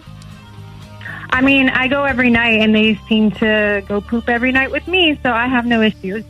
It's funny because I will oftentimes get yelled. If I take my dog for a walk and I come back, my wife's first question is almost always, did he poop? And I don't know why she's so concerned about it. And if I say no, she will tell me, go back out. The walk is not over. And I'm like, well, the walk's over. We did our lap. He didn't have to go. So if he has to go eventually, he'll You did your lap? You only do one lap? Sometimes it's a long lap. Sometimes I go a whole block. How long is this walk? Mine, a block, sometimes 2. I mean, how many minutes? I mean, that's 5? that's even my thought on this. Like, my husband walks the dog for a mile. If he doesn't want to poop, he doesn't want to poop. Why are you forcing it? Like, let the dog live its life. Okay. So, and he's upset because he feels there needs to be a poop. Is that what you're saying? Pretty much. Okay. Let me bring your husband on to defend himself. A lot of couples fight about it. They find new things to fight about, which is kind of interesting. There's so many new ways to fight and disagree. Well, and anybody with animals, I feel like it's similar to parenting, right? You're going to have different styles, and if your significant other isn't adopting your style, then there's a problem. Aaron, you're the go-to dog walker in the relationship? Yes, sir. Okay. And what is the issue you have with this was her dog first, or you guys got the dog together? We got the dog together. And what type of dog are we talking about? We got another one. Oh, you have 2 dogs? Yeah. Oh, wow, that's not weird. But no, 2 is fine. 3 would be an issue, Allie, but once again, they're dogs, so it's kind of 3 cool. would not be an issue. If someone were had cats, 3 dogs, you'd be like, whatever, you're an animal lover. Weird freak like Allie over there. So whatever. you have 2 dogs, and you take them for the walks. What percentage of the time? Almost, I would say 75% of the time. And this is every morning for about a mile? That's what Chelsea said. Does that sound right? Yeah, a mile. We live by a hiking trail, so when I get home from work in the mornings, because I work long shifts at the hospital, first thing I do before I do anything else is I take the dogs for a walk. And who gets mad? Well, I don't understand what the issue is. She's getting mad at you because they are not pooping, or you're getting mad at her because you take them for these long... I get mad at her because I think she's just not giving them enough exercise, and I judge a dog's health by their poop. That's how I've done it for review. Chelsea, is this news to you? Yeah, I give them enough exercise. I mean, they're 150-pound dogs. I can only do so much with these dogs. You don't do anything. I see you come home from work, and the last thing you want to do is play with them. I sleep 4 hours a day, and I do majority of the work, and she knows it. You're a nurse? I'm a respiratory therapist. Okay. Oh, wow, okay. Very cool, nurse. This is where petty claims court gets good, because then you start realizing that the other person is mad about something that you didn't even realize. Right. And then you're like, you think what now? Yeah. And it elevates it. Hey, listen, I'm living a very similar situation. My wife has actually floated the idea of getting a second dog. And I said, and she goes, dogs are so easy to take care of. And I said, but you haven't done anything with the first dog. She doesn't do as soon as it gets even a little dark outside, she goes, well, it's a little dark out. You got to take the dog out. I can't go out there as a lady. I'm like, what are we talking about here? What world are we living in? She should feel empowered enough to walk in a safe neighborhood with a dog, I would think. That's what I would think. But there is an interesting battle as to who's responsible. So you feel that you are taking over most of the dog responsibilities, correct? And if the dog was getting more exercise, it would poop more, or you wouldn't feel obligated to take it for a mile-long walk. Is that what we're talking about? I feel like it would go more regularly. Like, I mean, I'm not comparing dogs to humans, but yeah, if you exercise, you tend to be more regular. Mm-hmm. But you rush the dogs. It's not even fair. You can sit on the toilet for 30 minutes while you're going through the reels, and you sit there on your toilet, and you sit there for hours, and you don't even let the dog, poop normally. You, rush him. This is coming from someone who goes maybe once every 3 days. Okay, we're not talking about my poop now. Okay, we're not talking about mine. I think we are, actually. But okay. All right. Well, this is very interesting. I think that there are some real feelings in this petty claims court. It may seem petty, but it seems like they're bringing all of their relationship woes to the issue of the dogs. And the dogs is kind of peeling back the layers on other stuff happening. And Once again, the jury will decide in moments. You'll have 10 seconds of closing arguments. If you're listening to this argument right now, you got Chelsea, you got Aaron. How long have you guys been married? Almost 2 years. Oh, I wasn't even sure they were agreed on that. So almost 2 years of marriage, and we'll find out if they make it to 3 when you vote for who's right and who's wrong in this petty claims court. And Klein, you know, because you're a dog owner, dogs feel stress. Yes. And I think that the dogs are picking up on the stress, the poop stress of this couple. Mm-hmm. So he's spending an hour on the toilet pooping, she's pooping every 3 days, and they're arguing about it, and then the dogs are like, well, what's going on with me? They're rushing me to poop. Now I'm not pooping. Now I am. I don't know what to do anymore. Chelsea, you'd like us to not discuss your bowel movements on this case at all. Is that correct? I mean, that'd be nice. All right, let's. Is that inadmissible in court? Let's go ahead and pull that off the record or whatever. We can have a whole different case about that. Regardless if Chelsea goes once every 3 days and she's feeling all backed up, that's irrelevant to the case here. We're talking about the dogs. Meanwhile, Aaron feels that the dogs. He's almost like a Dr. Oz. Remember, Dr. Oz was always obsessed with poop health.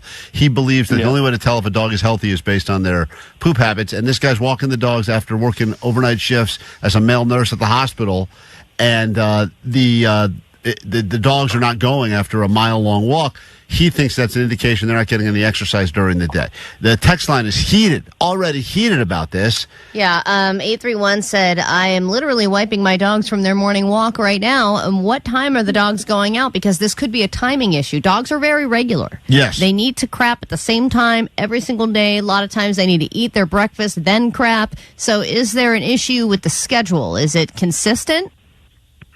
100% consistent. I am clockwork with these. And Chelsea, are you? Walk and he didn't poop. And Chelsea, are you consistent?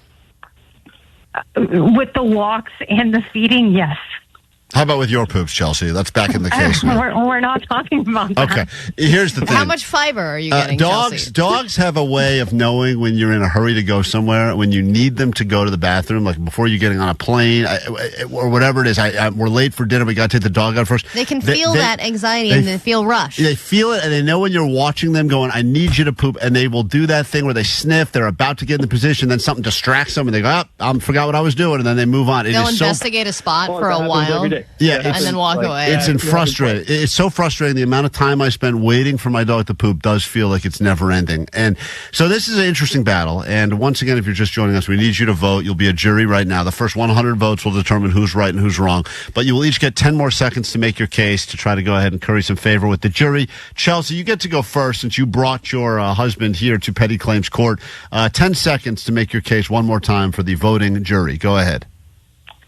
I just feel like this is not my fault. He just needs to give the dog some time, or the dog will poop later. Everything will be okay, and this is not my fault. The dogs ever have accidents in the house, or no? No. Okay, so that's something to worry about. Aaron, 10 seconds, closing arguments. Go ahead. We have very allergic dogs. Gut health is very important. I put a lot of time and effort into their feed, and I feel like she just needs to exercise them more and everything will be okay. Because she doesn't even want to take them around the block like you do. All right. 323 said someone needs to take Chelsea on a walk. All right, relax. Everyone just calm down. We'll take the votes right now to the text line. 800-520-1067.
Here, Allie's adding up the votes on the text line 800-520-1067. We're about to get to the ruling, the verdict of Petty Claims Court, which is why the gavel is here in the KROQ studios. If you're just joining us, we met Chelsea, and Chelsea has put in the claim against her husband of 2 years, Aaron. She believes that he is constantly putting pressure on their two dogs to poop. He is coming back from these walks. The dogs haven't gone. She's not happy about that. Meanwhile, he says she's not giving him any sort of workout during the day. And the only way to tell if a dog is healthy or not is based on their poop, their schedule. And we didn't really talk about consistency so much, but you can go ahead and paint your own picture on that. There's a lot of different thoughts about this. So we'll start with Brian, and then we'll go up and down the text line and decide who's right and who's wrong. What's up, Brian? Hey, good morning. Love you guys. Thank you. I think it's Chelsea's fault. I think she's punishing the dogs because she can't go every 3 days and she's not feeding them while he's at work. Okay, so you believe Chelsea is somehow holding a grudge against the dogs because they're so regular. My wife. So she's like, ha, you don't get to poop. My 'cause wife, I don't. when we will take my dog out together, he will almost always poop. And she has said that she is so jealous. I don't know what it is, this poop envy that some women have, where she goes, I don't understand. Every time this guy goes for a walk, he will poop. And she's like, I'm so jealous about that. Yeah, Like, I understand that. I don't get it, but. Because if you're not that regular, and you know the feeling when you actually do finally, and you're like, oh, so satisfying. You just want to feel that every day. Hey, Sam, there's a lot of thoughts on the text line. Both Chelsea and Aaron are getting a ton of votes, but we will, Allie's adding them up. We'll announce the winner in just a moment, and then they'll have bragging rights for the remainder of their relationship together, which may not be that long. Sam, what are your thoughts? You've heard both arguments. Honestly, I think Chelsea's kind of wrong, and she's also jealous of her dogs, too. She's jealous. Interesting. People I see... mean, I have a senior dog. He's 14 years old. He goes morning and he goes night. He's regular. You got to take him out all the time. Yeah, but for whatever reason... 313 said, I had to go to therapy with my husband so he could understand that I could not walk our 60-pound Chow Chow Pit Bull Lab mix. The dog was too strong and pulled me once, and I fell and hit my head on the pavement. And for this reason, my vote is for Chelsea. So people do have passionate sides they have a passionate opinion about either side. 714 said, I think that Aaron is bringing his stress home from work and he wants to get some sleep, and the dogs sense that, so Chelsea wins. It is a flawless victory. All right, guys, we're going to give you the official ruling in a moment. Chelsea, you're there? Aaron, you're there? Yeah, we're here. Yes. Thank you for bringing your relationship to Petty Claims Court. Already you seem madder at each other than you were at the beginning of this. Is that correct? Yeah, I'm a little annoyed. Okay. Great. Of course you are. You All always right. are. Oh, boy. We've done our job here at KROQ. Okay, so if you're in a relationship and you have an issue that may seem small, too small for small claims court, we're happy to battle it out over the airwaves. Let the general public decide who's right, who's wrong. In the case of Chelsea versus Aaron and the dog that is being rushed that doesn't need to poop, Allie, how does the jury rule? Okay, I'm scared to read the verdict. Aside from the guy who thinks that Aaron is a little too obsessed with bowel movements and is possibly into scat play, I'm going to go ahead and read the verdict. Aaron definitely has some German DNA, am I right? All right, go ahead. He's really into it. Yeah. there's a lot of opinions about the dogs specifically and how big they are, because when dogs are that big, they don't actually need as much exercise as you think because they get tired very easily. And if they're pooping on a daily basis, everything is already fine. So, Chelsea, you have won this edition of Petty Claims Court. Wow. Because if the dogs are pooping, everything's fine. No one has to be mad at anybody or get divorced over this. Chelsea, I hope. I don't know how this happened. I didn't see it going this way, but Allie has added up the votes. Congratulations. You've beaten your own husband. Yep, he's probably pissed off about it, too. He didn't poop this morning, by the way. Oh, Okay. of course he didn't. All right, great. Wonderful. Well, I'll let you guys continue this. You guys think this relationship is going to be able to stay together, or? Yeah, through thick and thin and poop and all. All right, beautiful. That's commitment. That's a nice vows. You gonna right stay there. together? Yeah. All right, well, love. that's one of those petty claims. Usually there's a winner and a loser in petty claims court. Sometimes it just feels like everyone lost. That was one of those times. Kind of made me sad. We have to take a quick break. When we get back, the show continues. We can cleanse. Belly laughs, a night of funny and flavor, and we'll make that happen for you, plus so much more after this. Klein. Alley. Show. KROQ. Klein Alley Show. KROQ.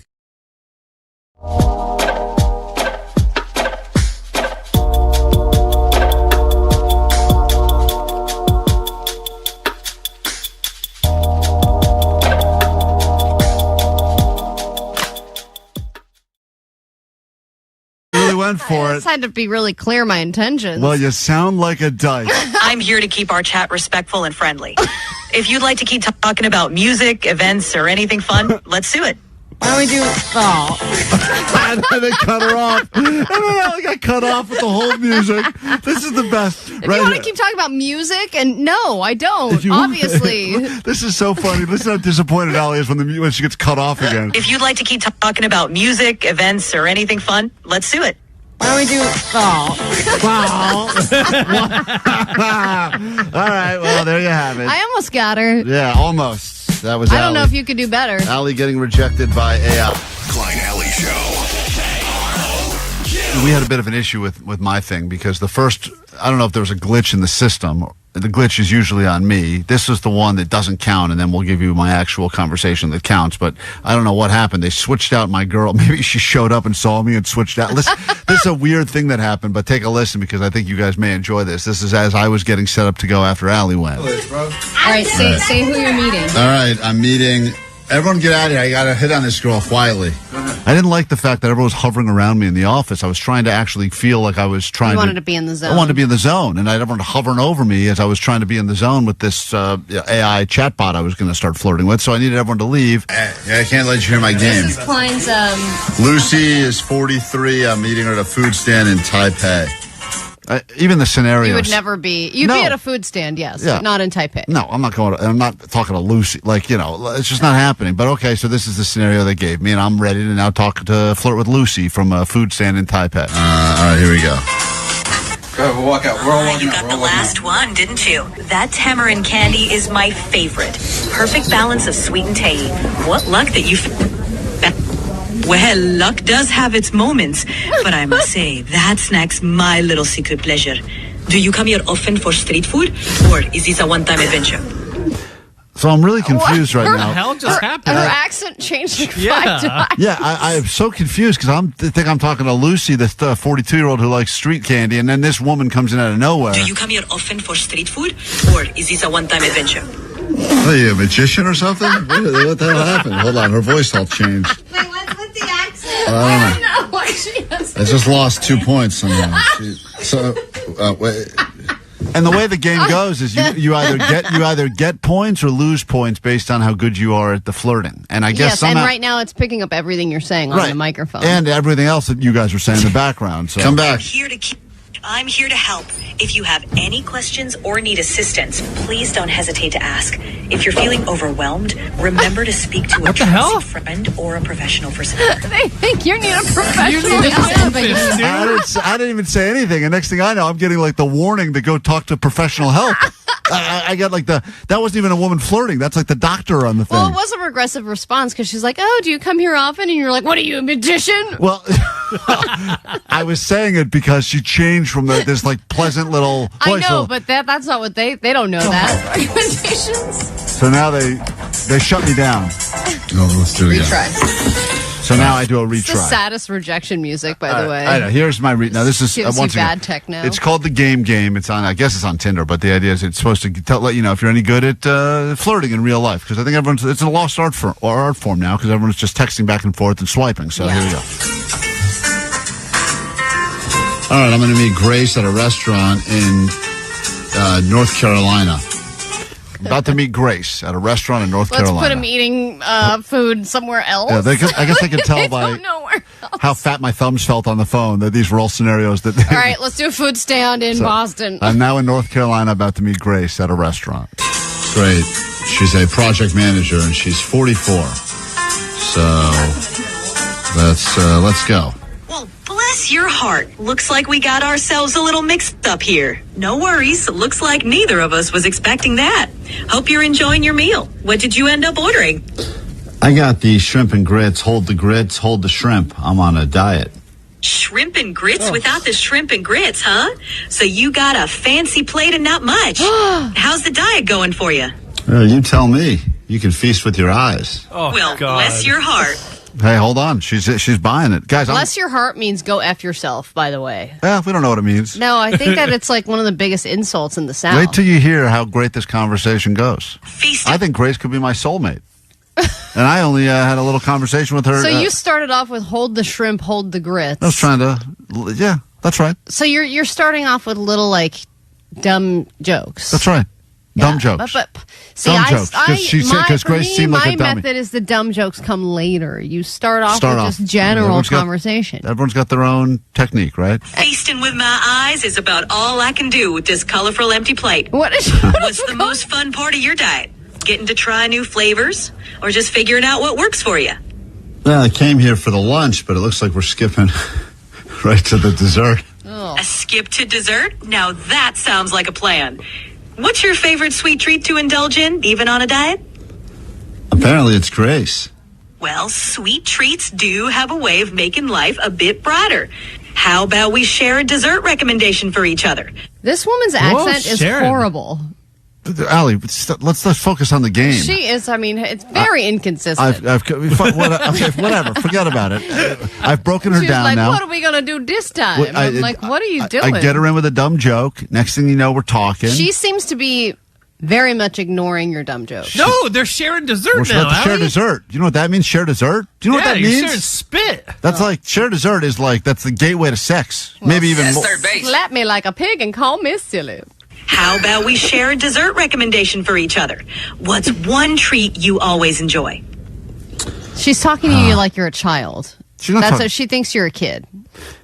Wrong. Why don't we share a dessert? What's one thing that makes you... What's one treat you always enjoy? Just being playful. Butt stuff?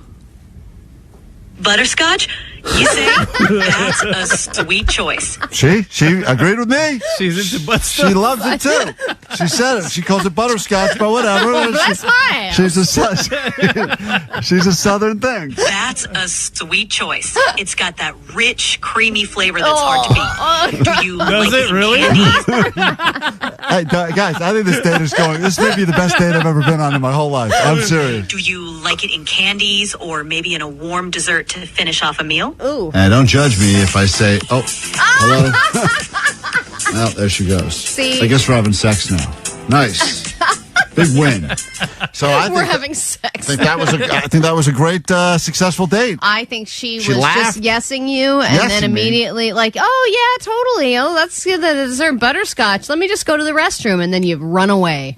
That's what she did. You think that's runaway music? Oh, yes. She said, I'm creamy on the inside. Let's get in. And then all of a sudden the music started. She was pretending she didn't hear your butt stuff comment, and then she was trying to get the hell out of there. Tomorrow we'll find out how Vanessa does.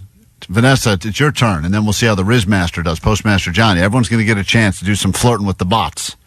And so far, I would say I have a high score. Absolutely not. I did better than you did. No. She was saying, I'm going to stop by one of your events sometime. That's what she literally said. The second you tried to get flirty, she said, let's keep this respectful and conversational. That's like the biggest rejection there is. I would rather have someone reject me to my face than say, oh, great, and then leave and play techno music. Well, I think we've both failed. we're not great with robots or humans. No.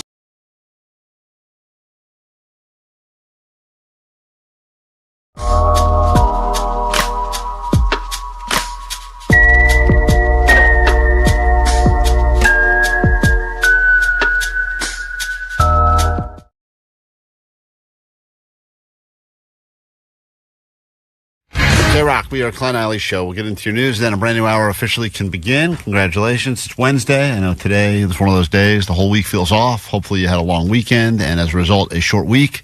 And already people are in a better mood. Tomorrow, the prequent is already here. And then just like that, a brand new month can begin and summer sets in. You should be in good spirits, hopefully. I think later today is the day we unveil our summer bucket list. Omar's got this little thing he does with his daughters every year so that they actually accomplish some stuff over the summer. And he's going to try to use that on us, Allie, so we can actually make this a summer where we do things. We will share with you our very own summer bucket list coming up later this morning, and you can join us on that. But first, your news. Grab your Adderall. It's time for ADD News. All right, as school ends and summer begins, it means one thing. Parties. Lots of them. Probably involving Molly, but don't do that, right?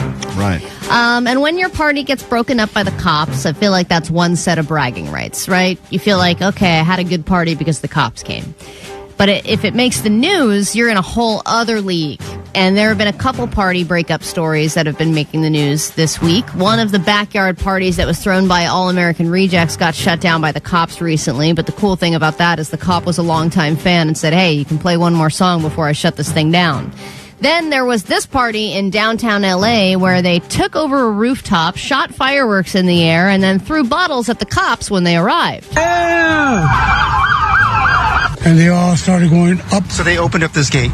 Yes. Hundreds of people swarmed the roof after he saw a man break through the lock on this gate. So they had a party. It was going so well, they decided to break through the locks of a gate in a nearby building and move the party to the rooftop so that they could shoot fireworks. On social media, fireworks could be seen shooting in the air during a punk rock show. The crowd got aggressive, throwing bottles and fire bombs at police and launching fireworks at their helicopter. I know, bottles, fire bombs, and shooting stuff at the helicopter. Some in the crowd also stopped a pair of metro trains, tagging them inside and out. They also vandalized this shopping center and a nearby elementary school. I mean, well, that's a party. That had everything. Everything going on. And also, let's stop the Metro bus! That's crazy, man. And tag it! I mean, that started as just a good old-fashioned round of gunshot or firework, and then it turned into a full-blown rager. Yeah, I know. Out of control, good party. When you're in the middle of that, that's always fun to be at, but never fun when you were the one who started it, because then you're on the hook. Yeah, but you also, But you become a legend. when there becomes so many people, you don't really know who started it or who then moved it from wherever it started to the rooftop. Yeah. You know what I mean? Like, when a party escalates to the point where you're like, I need to get out of this location and I need to start screwing S up somewhere. Right. I need to start ripping street signs down. I need to start spray tagging things. Like, that's when you know you are on another level. And then somebody who's like, I'm just going to bring these fireworks to the party and see what happens. I was very jealous at the end of that movie, Project X, which was about a party that started, that got pretty out of control pretty quickly. In the closing credits of that movie, I believe, Omar, correct me if I'm wrong, but it was Kevin and Bean, right? That were That's doing. correct. Yeah, it was like doing a live radio report of the party that went out of control. Oh, and that was. It was the aftermath. It was the morning show. There was they were talking about the party that just happened. Yeah, it was very cool. So that's the biggest bragging right? Is if your party gets turned into a movie. If your party gets turned into a movie and then gets talked about on a morning radio show, nothing better than that. Then you're cool. Then you've made it. All right, I know there's a lot of Harvard drama in the news right now. It seems to be an all-out war between Trump and Harvard. But I wanted to bring another Harvard story to the forefront that has probably been buried in your feed, but it is worth mentioning because it's crazy. So at Harvard Medical School, there is a morgue. And that's where the medical students can practice on cadavers. They have a morgue. That morgue is managed by a manager. The manager, whose name is Cedric Lodge, he's 57, has just pleaded guilty because he was stealing and selling human remains and body organs on the black market. Oh, man, this is a big deal. This was not the first time this has happened this year, maybe for that person, but there was another, I believe, a local morgue manager that was doing that as well. A local one?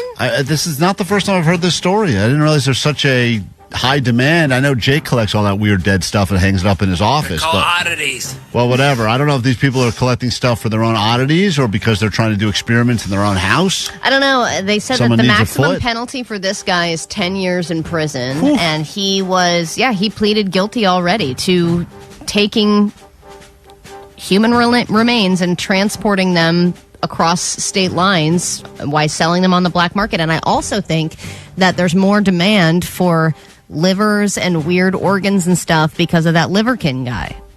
Oh, is that why people want to eat them, you're saying? I think that might be part of it. Who knows? I just want a skull. Yeah, Jake just wants them for decorative reasons, which is weird but also less weird. Other people want to eat, and then others, I would imagine, if someone dies fresh, and I don't know if this guy had access to fresh organs, but I mean, that's when, you technically, I think, still could do some sort of a transplant. Well, yeah, if you get like a fresh one. Right. But then I would imagine the Harvard medical students, when they're doing their operations, they're like, wait a minute, the liver's supposed to be here. Yeah, and that guy's going, don't worry about it. This one doesn't have a head. Yeah. Don't worry about it. Shut up. Well, apparently it's a big problem. Yeah. All right, it's interesting to think of all the good and bad things that go down in parks. If you're lucky enough to live near one, I'm sure it's brought you joy, illegal joy, family joy. Maybe you had a good park nap at one point. But if you live in LA, your park life is the worst, according to a new study. Of the 100 major metropolitan areas, Los Angeles was 90th in the most park-friendly cities. And part of that is because when you're in these condensed areas, especially low-income neighborhoods, they don't really have a lot of greenery. There's not a lot of access to parks, just like there's not a lot of access to a lot of important things, like good groceries stores and But there's stuff like liquor that. stores everywhere.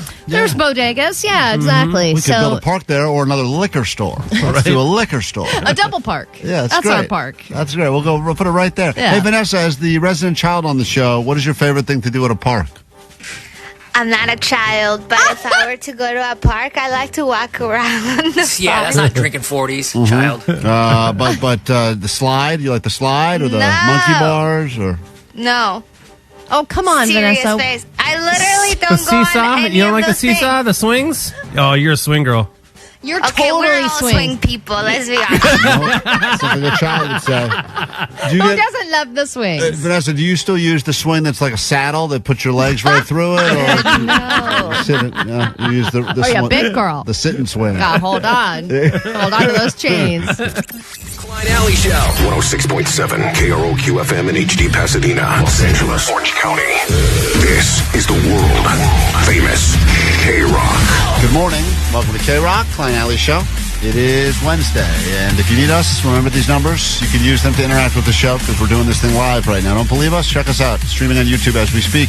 It's a good hour for you to watch what's going on. Is this the hour of the high voltage food review? I believe it is. Wow, yeah, here it is. The Diddy burger. One of the craziest things that's come out of that Diddy trial is that the guy used to order cheeseburgers covered in applesauce, something that none of us have ever tried, even though I would imagine combined with all of us on the show, we've probably eaten thousands of cheeseburgers in our lives, yet none of them smothered in applesauce. Yeah, and that's not a euphemism. That's actually how he ordered his burgers. And of all of the testimony that has been shocking that has come out of this Diddy trial, the thing that I am the most alarmed about is, are we all missing out on potentially a great addition to the cheeseburger? Yeah, you're right. There are so many things that are horrifying. You're like, God, how could he do that? Right. And this is one of those things, but you're also like, how could he do that? Is it good? Yeah, we may have to Let's find out. We may have to take our pictures back off the wall at Mel's and put up Diddy again if this is a good this is a good burger. We don't know. So anyway, this is the hour that one of us will get a chance to taste that. Of course, we'll be wearing the shock collar for a high voltage food review. So good hour to watch the show as well as listen to it. I'm Klein, that is Allie. Hello. You got Jake the Nerd back there. It's DJ Omar Khan. Hey. In the back room taking the calls. It's Postmaster Johnny and the swing enthusiast known as Vanessa.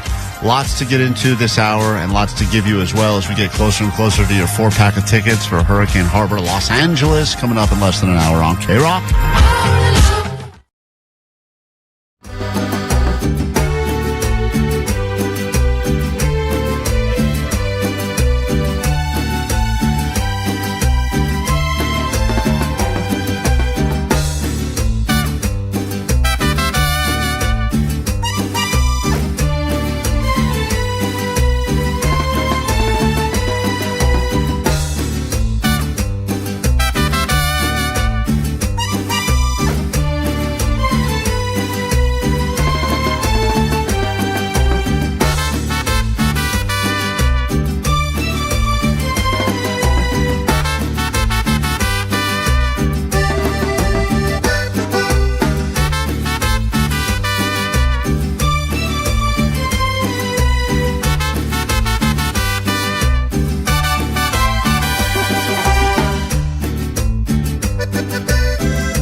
pay our respects to the least respected currency in the history of the world. That is the penny. It has officially been discontinued. I'm sure you've got some probably in between the seats of your car right now, maybe in your pocket, maybe you got one of them jars. It's just been collecting them your entire life. And now they've decided to stop making them because it's just not worth it. People aren't really spending them. People don't even bend down to pick them up anymore.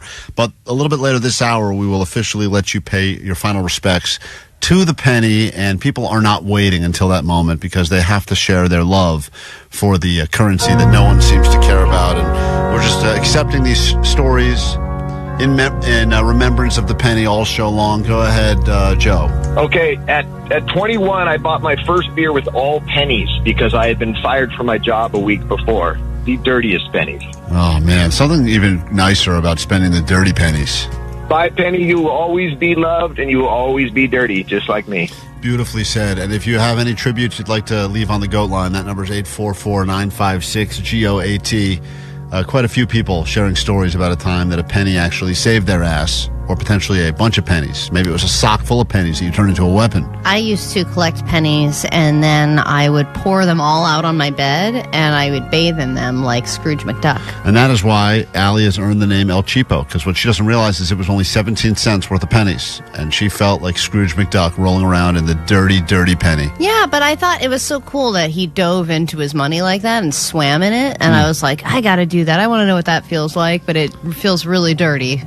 Later this hour, all of those touching tributes as we celebrate the coin that we've all used at some point in our life, but doesn't really matter much at all. Well, it's the thing you can collect the most of because it's worth the least. So when you have I was a lot a huge, you know how Disneyland has those little penny presses all over the park? That's what I was a huge collector of that. I have I collected about 23 until my wife was like mocking me relentlessly, so I stopped. Yeah, she's right. And she's right. And she's right, Omar. Sometimes I saw one recently. It was like $4 that you had to put in there. Whoa, no way. And I was like, dude, because it used to be like 51 cents. Yeah, it was like 50 cents. Yeah. And then you're like, cool, I got a flat penny with a little stagecoach on it. I thought it was nice. Well, some places that used to be just the free souvenir. If you had a penny, you could stamp it for free. They didn't even charge you to do it. Then all of a sudden they're like, wait a minute, what are we doing this for free? We can charge people. But you're right, Omar. I didn't even think about it. Those are probably going to go away now. Because I know those machines are sitting in so many, gift shops and random places, theme parks. Who thought about that? I didn't realize. I mean, this tribute, Allie, I think is a little bit less symbolic than the last one, but it is worthy of listening to. Okay, so I'm calling about the penny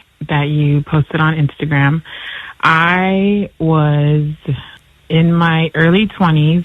I was dating a total loser that had just lost his job. Oh, what a beautiful start to the tribute of the penny. Okay. And we were scrounging to make rent, and the rent was $1,000, and I had the $1,000 cash, but I needed $1 to get a money order, and I didn't realize that you needed $1. So I go through my whole car, everything. I find 99 cents. Oh, man. And I just needed one more penny to make that $1 to get that money order. And I went up to the cashier at the bank, and I told her, look, I'm short 1 penny. I searched my whole car. I cannot find 1 penny. Like, can you do anything for me? And she's just like, sorry, it's going to throw off my drawer. That is one of the most annoying things. I know. The people that go, that's going to throw off my drawer, I cannot let that 1 penny slide. Dude, that's one of the most beautiful things about a penny is that nobody cares. So if you're a penny short, everyone's like, whatever. Yeah, up until, I think usually you have the buffer is up until the next coin. So you could be anywhere from 1 to 4 pennies short, and usually you can go ahead and let that slide. But apparently not this woman. And I was like, are you kidding me? So she couldn't pay rent, and now she's homeless.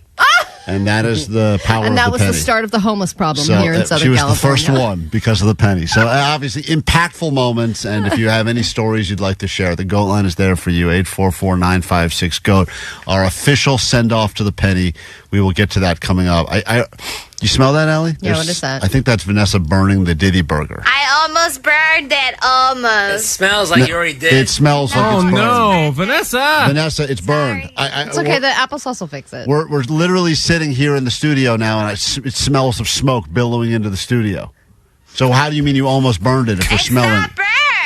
It's just smoking. You know what? Adult, it's our fault. We shouldn't send a child to go cook. Like when a kid makes macaroni and cheese for the first time.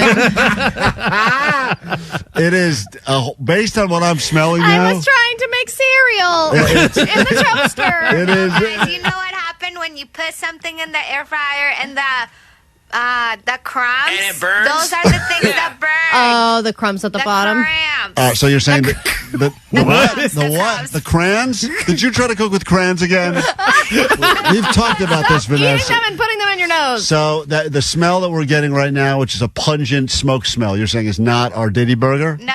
It's the crumbs. All right. The crubs? I think we're getting far.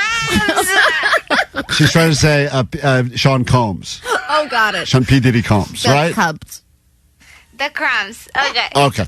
When we get back in a moment, I can't believe we're going to do it, but we are going to recreate straight from the trial. Now I think Vanessa should do it. Vanessa, I think you may have to do your first shock collar food review of this burned burger. We decided Jake because he likes burgers in the trunk. I'm fine. All right. So when we get back, one of us will try this. It will be streaming on YouTube. If you're not watching us, we'll give you a second to get there. It'll be the high voltage food review. We need 5 words from you that someone could potentially say while reviewing a cheeseburger covered in applesauce. Any words you're thinking of, get them to us on the text line now. We will decide which 5 are the buzzwords, and if they are used by the reviewer at any point during the review, they will receive a giant voltage of electricity coursing through their veins. Who will it be? Will it be Jake? Probably. What will be the words? You help us decide, and we'll come back with the high voltage food review of the burnt Diddy burger next. All week, KROQ soaks your summer. Apply your SPF 1067 from 9 a.m. to 6 p.m. and get your pick. A used third-generation slip and slide we got from a lady on the internet. Or a 4-pack of tickets to Hurricane Harbor, Los Angeles. Dive into a world of excitement with thrilling water rides, slides, and pools. Or get a nice grass burn on your knees and drink from your garden hose. Your choice. Keep listening to win. Courtesy of Hurricane Harbor, Los Angeles. Slip and slide not available. KROQ. The power couple that the...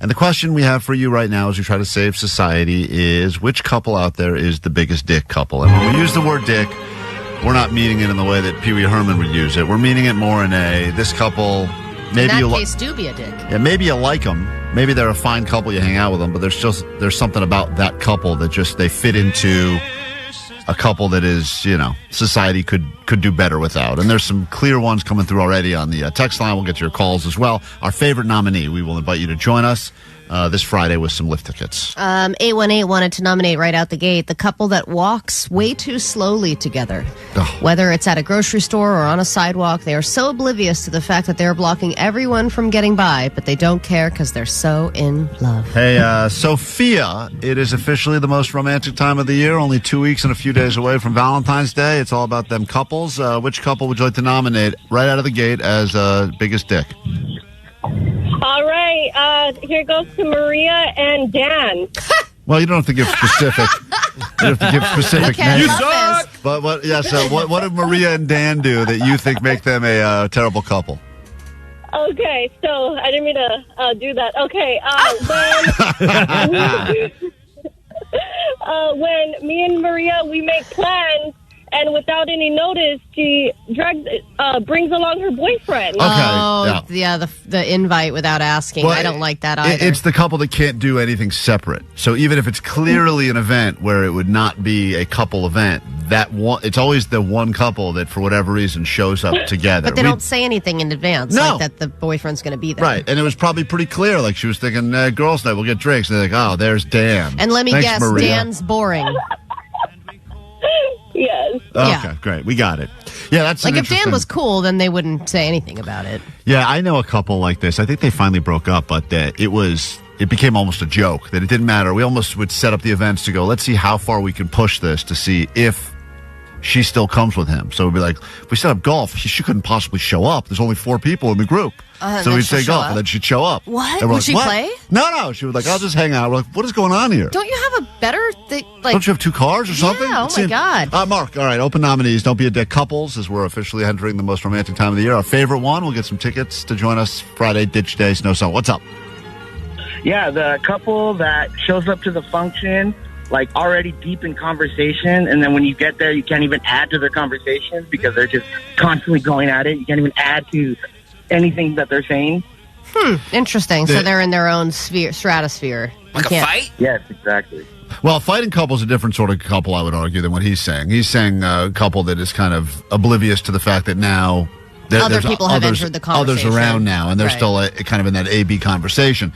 The fighting couple, which is an interesting one as well, obviously, are the couple that everything could set them off, and one of them's always mad at the other one.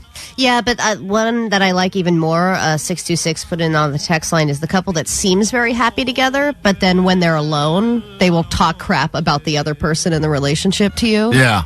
You that's a know, good it's one, like, too. well, he always does this, he always does that. And then the girlfriend comes over and she's like, well, he blah, blah, blah. You know, they're always crapping on each other, but then when they're together, it seems like they're, quote, happy. Right, publicly, they look very happy. Hey, Ryan on KROQ, don't be a dick. Talking couples now as we are in the most romantic time of the year. Which couple do you like the least?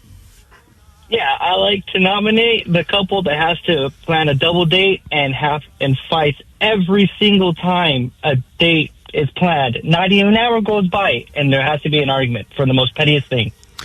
It's interesting. For 'cause example, sometimes you didn't wake me up for Disneyland. Yeah, sometimes that's the glue that keeps that couple together, is the fact that they're so heated. Because I always say not fighting at all is a big red flag. If you're not fighting at all, that means kind of you're both checked out. But yeah, if you're but then fighting, there's always fighting. you're fighting constantly about every little thing. And it's always interesting, too, because I've sat next to, like, people at restaurants before where there's a couple that's been together for a while and then, like, a new couple. And the new couple's getting along because they still like each other. And then the couple that's been together for a while is like, look at your future. Yeah. All the steak. Well, you shouldn't get the steak. You're not going to eat it. You have a heart thing. Right. George, K-Rock, welcome. It's Don't Be a Dick Couples. Our favorite nominee will get tickets to join us Ditch Day. What do you got for us? Hello, guys. How are you doing? Doing fine. So the couples that talk themselves like babies, one to each other, and they also talk in third person. Give me an example of the first, the baby talk, please. So, so let's imagine John and Katie, and Johnny is like, "Hello, how are you doing?" And the other one is like, "I'm good, baby, I'm good." And they talk to each other like that. They're like, "Oh, baby bear," and they're talking one to each other like that. Keep going. I'm still unclear. Give us a few more examples, if you could. Like, oh, you were talking about the steak, and they're like, "Oh, you're a big boy. You would like to eat the steak today?" And they're talking like that, and you're like, "What is going on with these guys?" Uh-huh. Give an example of what that would sound like? What did you say? Do you have an example of what that would sound like? So it's just like that. They go on and on and on like that, and you are on the other table hearing them, and it's kind of really uncomfortable to hear that. Right. And if they were by themselves on the bed doing pillow talk, how would that sound? Like in the phone? Yeah. Oh, it would be the same. Yeah, give an example. All right. So they will be like, "Oh, you're working today? You're working? When are you gonna be home? I'm waiting for you. I want to see you today," and things like that. You know? Right. Yeah. And if one of them ordered a donut and the other one wanted to try the donut, what would that sound like? oh my god. Can you please give me a piece of your donut? I really want a piece of your donut. Right. I get it. Certainly makes sense. Right. All right. I find that really annoying. Yes. Right. I could see it. It sounds like it. All We right. can understand All now. right, I think we have a clear picture. I get that one now. But we'll Yeah. come back to you Yeah, later. yeah. Think of a good example, George, so we can role play a situation. We'll get back to you in a second. Daniel on KROQ, good morning. Don't be a dick. What's up? Morning. What's happening, guys? Looking for nominees for the biggest dick couples. As a result, tickets up for grabs, and we're going to save society by eliminating one of these couples once and for all. What's up? So I hate the couples that when you're at dinner and this couple, they're having such a good time that they have to make sure everybody around them knows it. They're joking around and trying to make everybody else kind of envious of their happy relationship when, sometimes I'm having a real conversation about I forgot eggs or toothpaste, from the grocery store. Yeah, I get it. I wonder what that would sound like. George, back to George. George, if the couple you're talking about is having a conversation about eggs or toothpaste, how would that sound? George? Does the baby want his eggs like these? Scrambled? All right. With the toothpaste? All right, hold on. Great. Okay. Different. Good nominee as well. We have a different George on the phone right now. He will not. He's playing for second place. But go ahead. Other George from the 562. What's up? Yeah.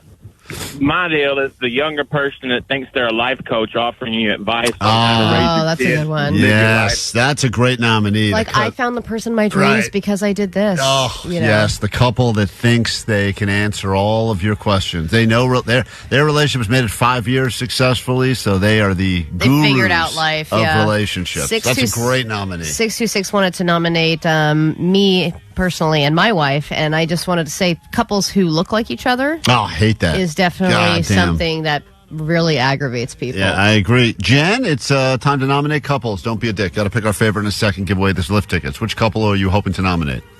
Hi, guys. Hi. Sweet Dips. Sweet Dips. I want to nominate the swingers, like the open relationship couple, especially like the older couples that just want to spice up their relationship, and they're always trying to flirt with you and. I agree. The flirting is the part that's annoying about it because they're like, and you want to join in too? And you're like, I don't know, man. They're very proud. You don't know. If you are a swinger and or in an open relationship.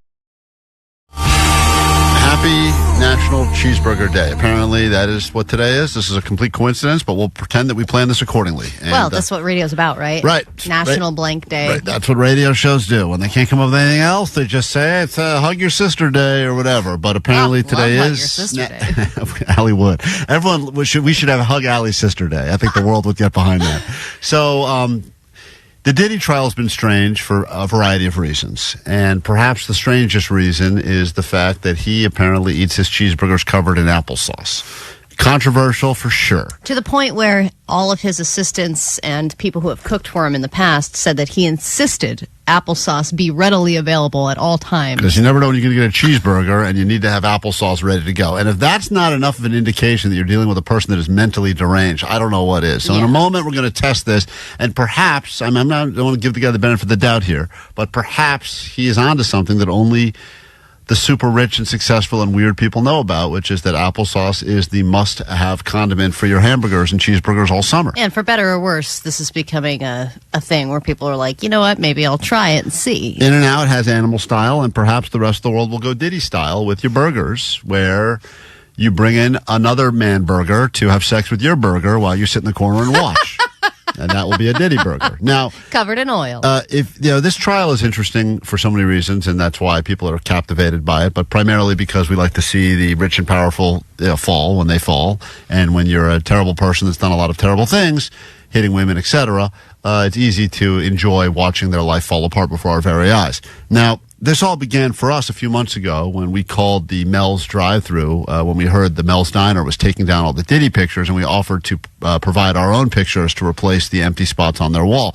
Little did I know they would accept our offer, and this was the first news story that we were shocked about. Hollywood's iconic Mel's Drive-In has removed all photos of Sean Diddy Combs from its celebrity wall. Combs' photos were replaced by a picture of KROQ's Klein and Alley of the Klein Alley Show. The diner says it will bring the photo back if he is found not guilty. That's a real news report from ABC, local ABC. I was as shocked as you were, and our picture apparently still hangs up in one of the Mel's, I think the Hollywood and Highland location, because we just showed up first and said, here's another frame picture ready to go. I wonder if he's found not guilty if they not only bring his picture back, but put the Diddy burger on the Mel's menu. I bet they will. but I don't think him being found not guilty will happen. Nope. Now, Andrew Zimmerman, celebrity chef Andrew Zimmerman, was approached while leaving an airport, and that's where TMZ seems to catch everyone, in and out of airports. And they asked him specifically about this concept of eating a cheeseburger with applesauce on it. In a moment, Jake will be in here to try it with the shock collar on, and we will give you some buzzwords. And I recommend you watch this, because as much as it's fun to listen to a man getting shocked with electricity while eating food, it's even more fun to watch. So we'll be streaming on YouTube. We are there right now, and you should join us, KROQ's YouTube page. But here's what happened when TMZ asked Andrew Zimmerman his thoughts about the applesauce on cheeseburger controversy. Makes him carry around applesauce and puts it on his cheeseburger. And a lot of people are going, yo, is this like actually delicious? Are we missing out on this? Like, forget about, it's hard to forget about all that, but is this like a hack? I mean, look, you learn the most interesting things in the most horrible situations. The issue of garnishes on hamburgers is one of the biggest and most hotly debated things. It's almost as hotly debated as pineapple on pizza. I have to say, I don't like to yuck on anyone's yum, but applesauce in a hamburger is a complete travesty. And of course he likes that because he's a travesty. So that professional chef saying travesty, applesauce on hamburger, as controversial as the always exciting debate about pineapple on pizza. Jake, you've got the shock collar on your neck? I don't have it on yet. Oh, okay. You're going to come in here and put it on your neck. And Jake's neck is even slimmer now because he's been losing all that weight. I know. He's going to have to tighten it a little bit. All right, Jake, we need you to not hear what happens next because we will come up with your buzzwords. And then we will actually come back after the song and do the official high-voltage food review of the applesauce cheeseburger, Diddy's burger. Okay, so a lot of buzzwords have been pitched. On the text line, we have sweet, which I feel like is a good one. Yep. Burnt, since Vanessa clearly burnt the burger. Burn the hell out of the burger. And if it is burnt, Jake will mention it. Yes. Soggy, because I think that the applesauce will make the bun or the burger soggy. Also, Omar did ask an interesting question, which was, did we heat up the applesauce before putting it on the burger? And the answer is we did not. It's room temperature applesauce that's now been sitting on a burnt, warm burger. As a result, it is going to create a bit of a sog factor. And then I don't know if we want to use this as a buzzword, but 562 pitched Diddylicious. I don't think he's going to say Diddylicious. I don't think he's going to say Diddylicious. I think we should try it. If he does, though, that'll be worth a bonus shot. Someone said he should be in his boxers and covered in oil while he tests this out. That's a great idea. Why didn't we think of that? We have exactly 3 minutes to figure that out. There's got to be some oil around this radio station Get some oil, somewhere. Vanessa. Anyway, we'll be back in a moment. It's the high voltage food review of the highly controversial applesauce cheeseburger in honor of National Cheeseburger Day, which coincidentally is today. And we'll see how Jake does. Strapped in, shock collared up, and ready to go. If you're not already following along on YouTube, now would be a good time to do that. Instagram as well. We'll be putting some content up there as it happens. And get ready. If you want to make your own and eat this together with us, we'll do it in exactly 2 minutes on KROQ.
KROQ, Klein Alley Show. It's National Cheeseburger Day, and we've got the new and improved, or potentially new and disproved Diddy burger, which is how he liked to have his cheeseburgers, covered in applesauce. Jake the Nerd loves a good cheeseburger. Is that your favorite food, Jake? Cheeseburger when you're eating?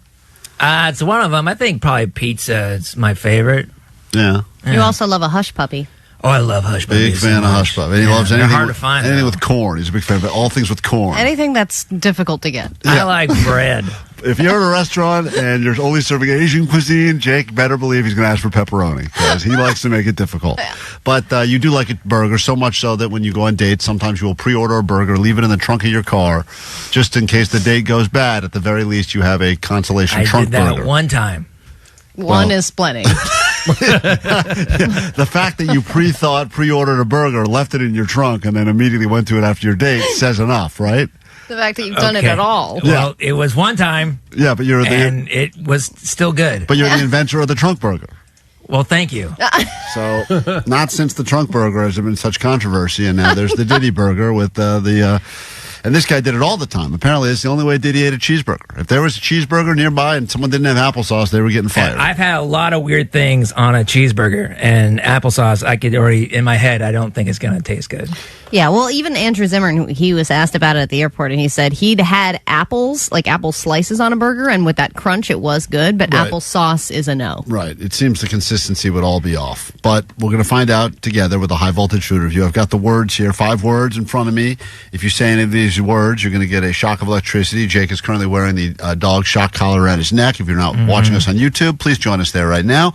You can find us on KROQ's YouTube where we are live. And Jake, let me give you a test shock to see if you even feel it.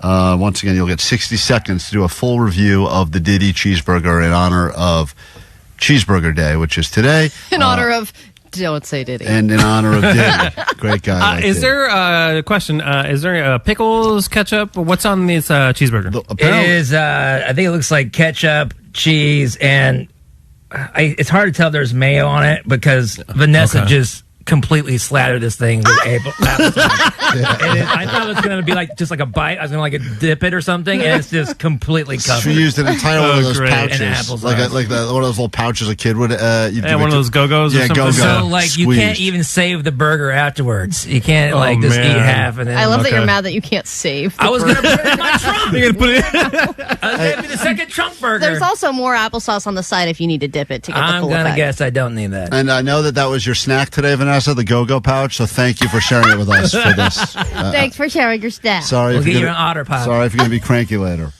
Okay, so here's a practice shock. Okay, it works? Yes, it works. Okay, great. That was a practice shock, the shock collar. Whenever we're ready, we've got the high voltage intro, and then we can officially kick off. You want me to bite it now while the intro plays? No, let the intro play, and then your You time can't can start. wait, can you? Jeez, she's so hungry, My this guy.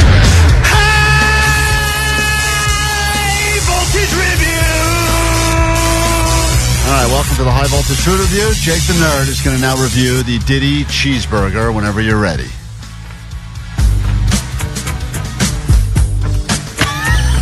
This music. He's taking taking 3 bites at once. Incredible. How are people only complaining about Molly on this show? We do so We're much doing more this. stuff. Go ahead, Jake. Oddly, you can't really taste it. You would think that the applesauce would cut more, but it really doesn't make a difference of the burger at all. I just taste like the cheese and the ketchup more than anything else. Well, pour more applesauce on it so you No, can get the full we effect. gave you a side. A little extra Diddy on the side for you. Oil that thing up. Give it a taste. It's not good. Ow! But it could be a lot worse. You would think in your head it'd be terrible, and it's very edible. What about the consistency of the burger? Of the burger? Yeah. Normal consistency. Stop trying to get me to say a word. Normal burger consistency. Okay. But it is exactly how you would think it would taste, except not as... Well, we don't know how we think it would taste because we've never tasted it. Yeah, you have to describe it. This review is lackluster. You know, it tastes like a normal burger with a slight hint of applesauce. You can barely taste it. You're just describing what we're looking at. It's not delicious. It's not very tangy. It's not really anything. It's a bad topping on a burger. What is the opposite of bad? Not good. And ow! I didn't even say anything. That was a mistake. That was a boredom shot. But I am disappointed that this whole burger is slathered in it because now I can't eat the rest because I only have like one meal a day and half of it's ruined now because I ate this junk. I like it that you think this meal was ruined because of the applesauce, not the fact you're wearing a shock collar while eating. Like, that's interesting. Well, this has been a very easy one because I only got shocked like 3 times. So that's been a minute, right? Did it taste cooked well or overcooked? It was made fine. Really? Because I think Vanessa maybe screwed up a little bit when she reheated you think it. she burned it? All right. On a scale of 1 to burned, how burned is it? It's 2. All right. what? There's Jake's high voltage food review. Thank you.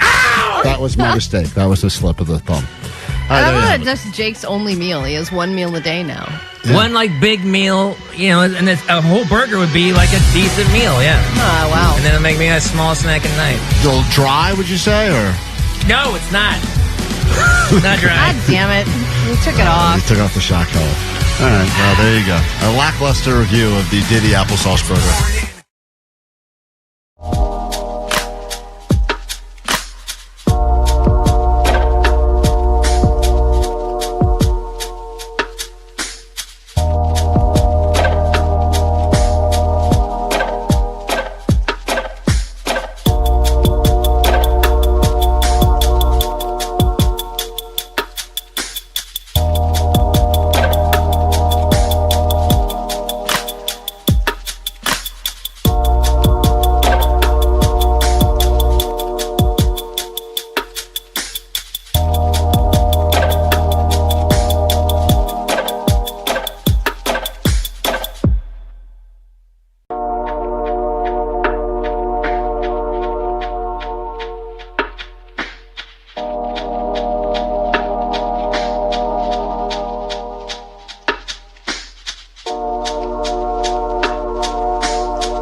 All right, it's time for the premiere that the world never asked for, but we're going to give it to you anyway.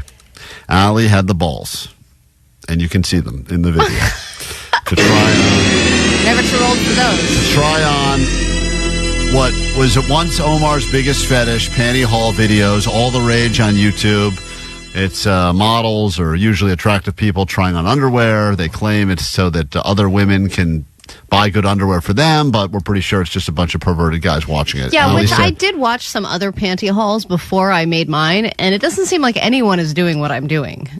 Well, there's a usually reason. they kind of like sex it up, yeah, or they'll do like lacy underwear or thong underwear. So I haven't clicked on the link either. So Allie, we're gonna watch this for the first time. This is Allie's video. It's on YouTube as well. It is our way of celebrating 100,000 subscribers to KROQ's YouTube channel, where you can watch our show live every morning. So I'm gonna click on this. Hold on one second, and we're gonna listen to this together. If you'd like to be a part of this world premiere, this is Allie doing her first and last ever panty haul. Well, I shouldn't say last ever. Who knows? Maybe it's super successful. I don't think this is going to be successful. Maybe this is I really don't know why I've built up to this at all. It's going to be highly disappointing. Also, all the penny haul videos get tens of thousands minimum, if not hundreds of thousands of views. Millions of views. Yeah, mostly all just Omar because of the quality of the panties. So whenever you're ready, I'm going to hit play. We're all going to watch this for the first time. This is Allie's panty haul video. It's on the YouTube Shorts on KROQ's YouTube page if you want to follow along. All right, so here we go. Whenever you're ready, hit it and go. I got 3 different brands of granny panties from Amazon. Let's try them on. First, I started with the H. Pavov high-waist ladies knickers with a soft stretch in a 5-pack. Hold on, pause it. breathable. I had to pause it on mine already. I'm telling you, you don't want this. They are so big. I've never seen a bigger pair of underwear in my life. Why are you lunging? Because I wanted to show them that you can move around and they won't move. And karate kicking for any reason?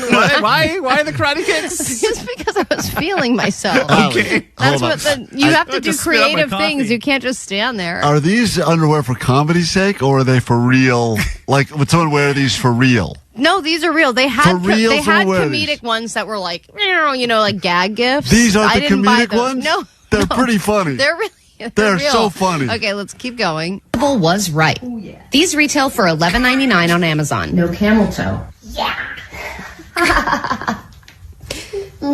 Okay. Oh, God, they're pulled up so...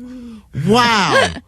I'm being sexy in them, though. But you see me doing a little pout? I will give you credit. I was doing a pouty face. You have... I'm telling you, this is your new low. It really is. But I was thinking that as I was shooting it upstairs while you see her tramp stamp? Okay. Yeah. It's that weird thing on her belly button. Okay, it's not a weird thing on my belly. It was something until I got pregnant. Now it is kind of a blob. Let's keep going. I also really enjoyed the color selection, and you can easily move around without them slipping. I'm moving around. Next up was the Petitwez's women's underwear 4-pack high-waist cotton gusset Nishamande 4-waist stretch. These are cutting off the circulation just a little bit. Don't know how it's going to hold. Pause again. Hold on. I need more of that These tequila. I just had. Let me have that tequila bottle over here. I got to do another shot. You want another shot? Where's the bottle? Is it still here? Can I pour this in my eyes, you think? Allie, hold on. This is what you were being so complimentary of me during the show. I'm like, clearly he hasn't seen it. I haven't seen the video yet. Now I've seen it for the first time. I mean, I can't believe how much you're really going for it here. When I lose a bet and I do something, I say I'm going to do it. I really do it. Yeah, and this is the I had to film this while my in-laws were downstairs watching TV. This is the first swipe left I've seen all day. Okay, thank you, Jake. There is, first of all, my kids saw this video. People are loving it. I mean, bro, I was like, you know what? I'm gonna go check out that teaser that Allie put up of that panty haul or whatnot. I mean, people cannot say enough good things about it, Allie. You're getting rave reviews.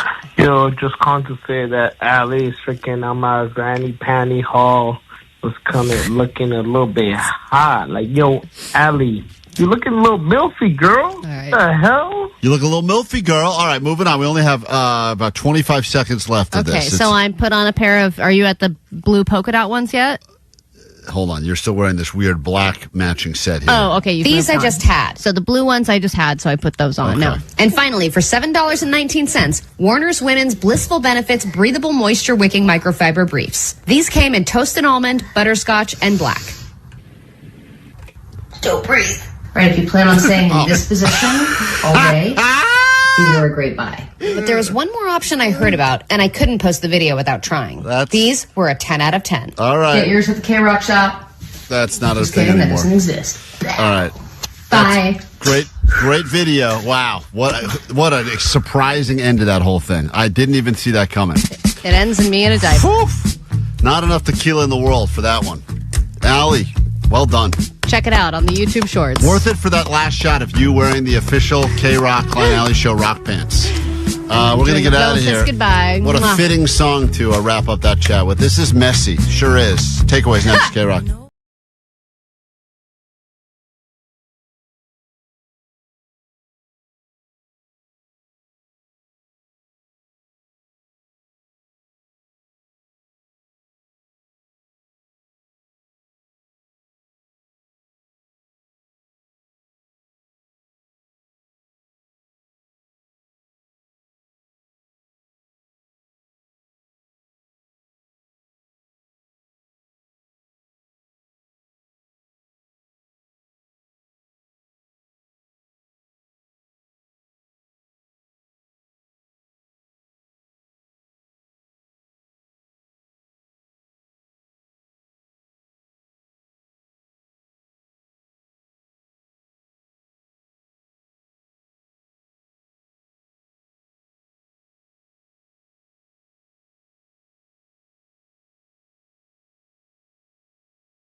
KROQ, we are Klein Alley Show. In less than 10 minutes, 4-pack of tickets to Hurricane Harbors, Los Angeles. We get you in so you can cool off this summer in the middle of the heat wave or at any point between now and back to school. Can't believe they're going to start talking about that again soon. And here we are just wrapping up school. People getting excited to get into the summer. Let's get to your news. Then we get you into Hurricane Harbor. And then Margaret Cho will be on with us as we talk about belly laughs, where flavor meets funny. And we will get you into that as well this morning here on KROQ. I think where flavor meets funny is what should be the new tagline for the High Voltage Food Review. Oh, yeah. Always a good time there. Jake is still out there twitching in the halls as a result of the applesauce Diddy burger. And the aftertaste is not good. Really? I wish I had that shot collar still. I could buzz him one more time. Here's your news right now. Grab your Adderall. It's time for ADD News. Is it worth an emergency landing? Usually the answer is no, especially when people just want to get to where they're going. In this case, you be the judge. People do place more importance on dog lives than humans, and this flight from Detroit to LA was proceeding as normal until a dog that was in the cabin, so somebody brought the dog with them on the plane, wasn't under the plane or anything. Dog got sick. The crew was informed that the dog was sick. There was a vet on board, so they did the whole, is anybody a doctor? But the vet version. Vet started assisting with the dog, but ultimately they decided to divert the plane to the nearest major airport, which ended up being Minneapolis. So it extended the day of 181 passengers, now hours later than they were supposed to be. Should they have done the emergency landing, or should they have just proceeded? The dog sounds very sick. Vet can't fix that. We've talked about this before, the voting policy of the plane. Everyone's got that little flight attendant call button. We turn that into a live on-flight vote, and this is true for human and or animal medical emergency, and the plane votes and decides, let's just push your button if you are in favor of us emergency landing or don't, and then we will add up the vote. I think it should be a democracy up in the sky. I just feel like a lot of times when you do land and then you're like, wait, why did we have to land? And then you're asking the people around you and they're like, there's a dog that's sick. You're immediately like, oh, who cares? Well, keep going, But if you are the person with the dog, I imagine you're scared. And if you think that your dog's life is in danger, that's one thing. But it seemed like the dog was just sick, not dying. If it's a dog that's throwing up because they ate a sock in the morning, that's just standard. And maybe that thing will take a few hours to cough it all out and it'll move on. Did the plane need to do an emergency landing? I mean, I guess the vet made the determination that the dog No, they said the airline did. That's like their standard protocol. Is parachutes not an option? Like, that should be an option, Great point, Omar. I agree as well. I don't know why. And you're already the person with the dog on the plane.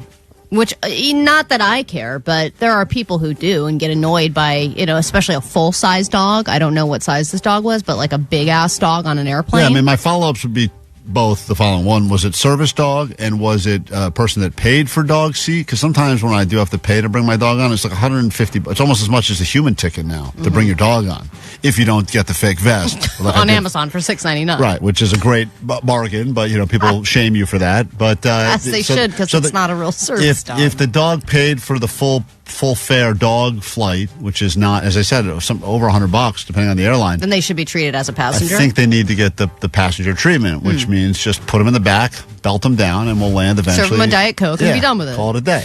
All right, getting out of prison must be a great feeling. We've talked about that. But getting the coveted presidential pardon must be an even better feeling. You don't get it very often, and it's like you didn't even necessarily earn your freedom.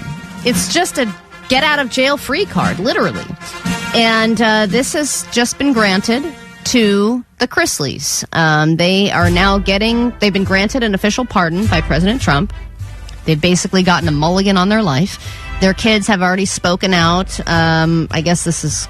I don't know all their names, the kids' names. I don't know anything about this family. What show is this? What channel is this? Know that the father's gay. Closet gay guy, yeah. So gay. But he's like, hey, I'm just a little Southern guy, and I really care about everybody, and I love my family, not these. Wait, hold on.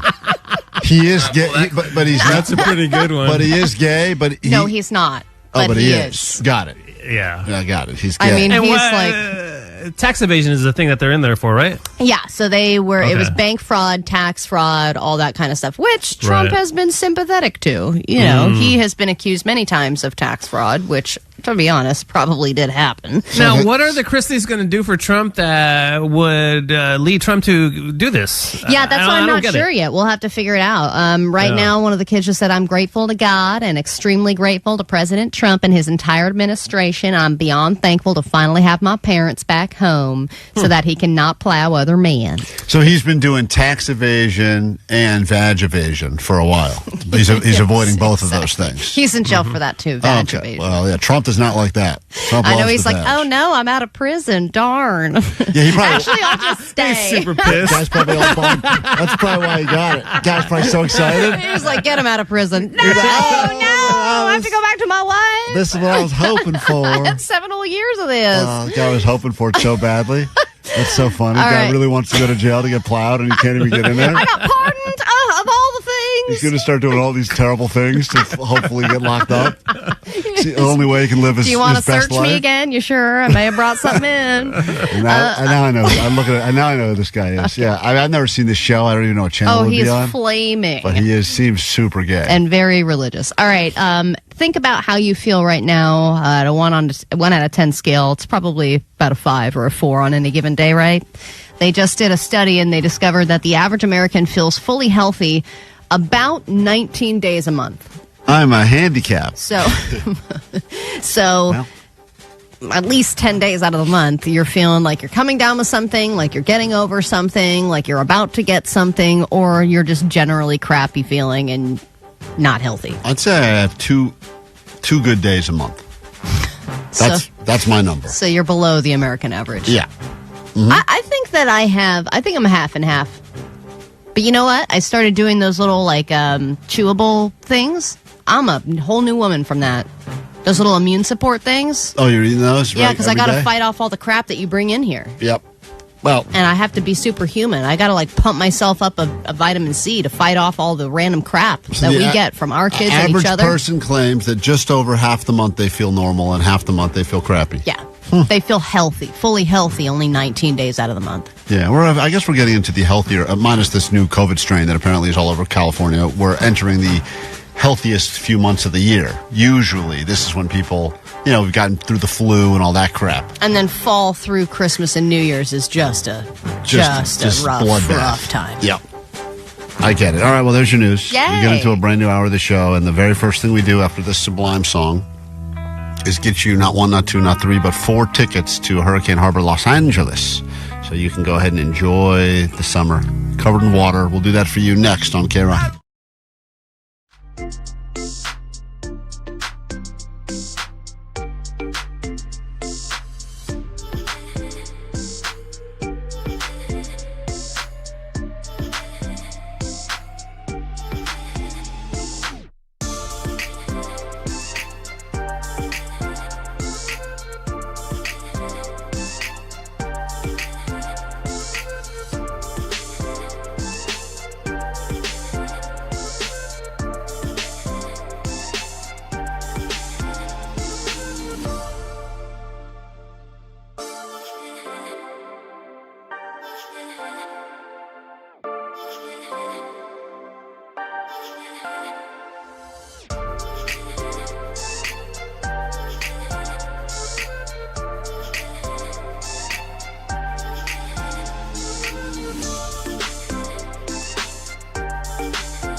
Show.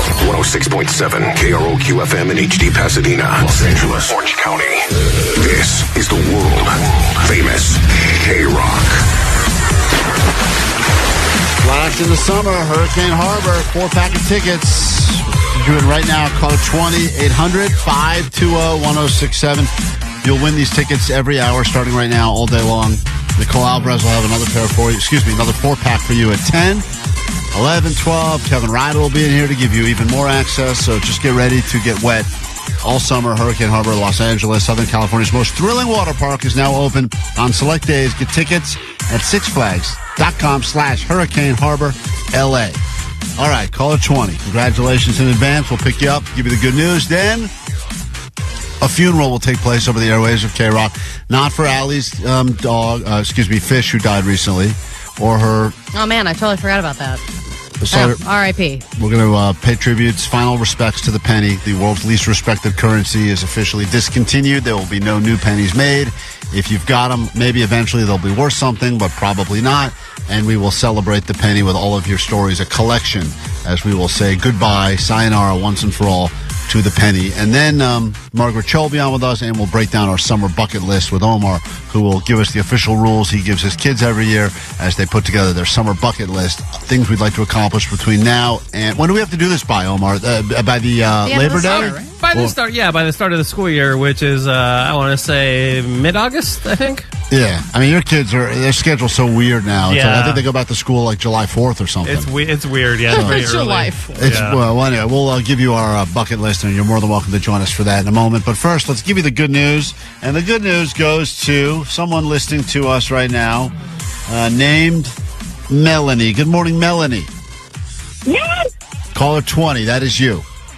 Hi, my God, thank you. I can't really hear you. It sounds like you're already in the water at Hurricane Harbor, but regardless, Sorry. enjoy. That's okay. You are the big winner, so hold on 1 second so we can get you your 4 tickets, all right? Oh, my God, thank you so much. Thank it's you. awesome. Thank you for starting your day with us, and enjoy your time there, and you'll have more chances to win all day and all week long on KROQ. All right, if you would like to pay tributes to the penny, it has saved a lot of our asses, and we'll say goodbye to it next on KROQ.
show. Get ready for the on-air funeral of the penny. It's a coin that we've all used at some point in our lives. Maybe you bend down to pick them up still, or you pour them all over your bed and jump in them like Allie used to do to replicate Scrooge McDuck. But the penny will no longer be made, and it's a proper send-off to the penny with lots of stories that people have left on the goat line, and we will play these in their entirety right now as we have one final goodbye to the penny, the Abe Lincoln. Lincoln means not a lot, and when you put him on the penny, Lincoln means not a lot. Let me start that again. In the world of money, That's the most racist thing you've ever said. Didn't you grow up in D.C.? Let me try this again. Lincoln means a lot historically, but in currency, he means nothing. They gave him nothing. They gave him the 5, and then they gave him the penny. Yeah, but at the time, it was like, whoa, 1 cent. That's you, man. And that was the most, that was the, just as far as amount of coins in circulation, there were no more coins out there. The penny was everywhere. Think about the things you'll throw in fountains now, all the crap. Pennies are pretty much...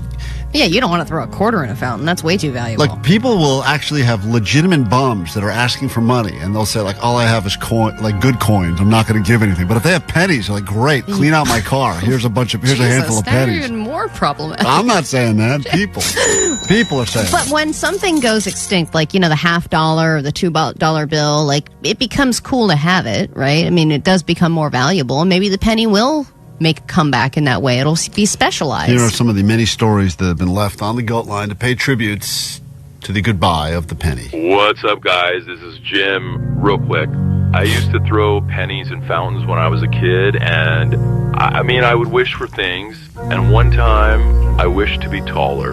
And now, as a grown-up, I'm like 3 feet taller, so maybe more. So thanks, Lucky Penny. Cool. I'll miss you.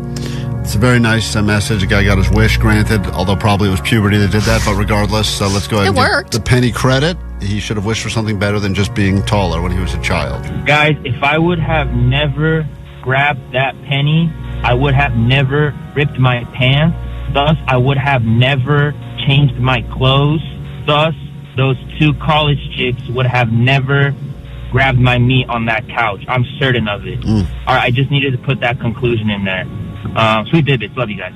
So I remember when I was in college, I was getting really bad sinus problems, and they wouldn't go away no matter what I did. And I went to the doctor, and they found out that when I was a kid, I put a penny up my nose, and it was still there. Whoa! And they took it out, and it was like, oh my God, I can breathe again. It was crazy.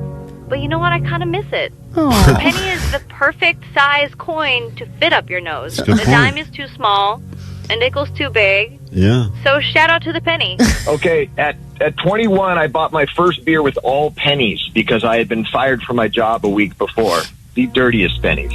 Bye, Penny. You will always be loved, and you will always be dirty, just like me. I'm calling to shout out the penny. I once had a bucket full of them, and I finally brought them to the bank, and then they told me I had to roll them myself. So yeah, I just left them in the parking lot. But I really miss that bucket. I once dated a girl named Penny, and she was wild in bed. Just the best. Nice. I assumed she was making up for the fact that her name made her feel worthless. I don't know. I didn't ask. Either way, that bitch was gross. R.I.P. Penny. But I think the girl's still alive. My only memory about the penny is I once won a $100 bet because I predicted 5 coin flips in a row. So, cool. In a way, the penny kind of made me rich. That was a flex. All right, peace out. So there you go. Just some of the many calls that we received about the penny. It's weird that, my kid's 3 and he's probably never going to...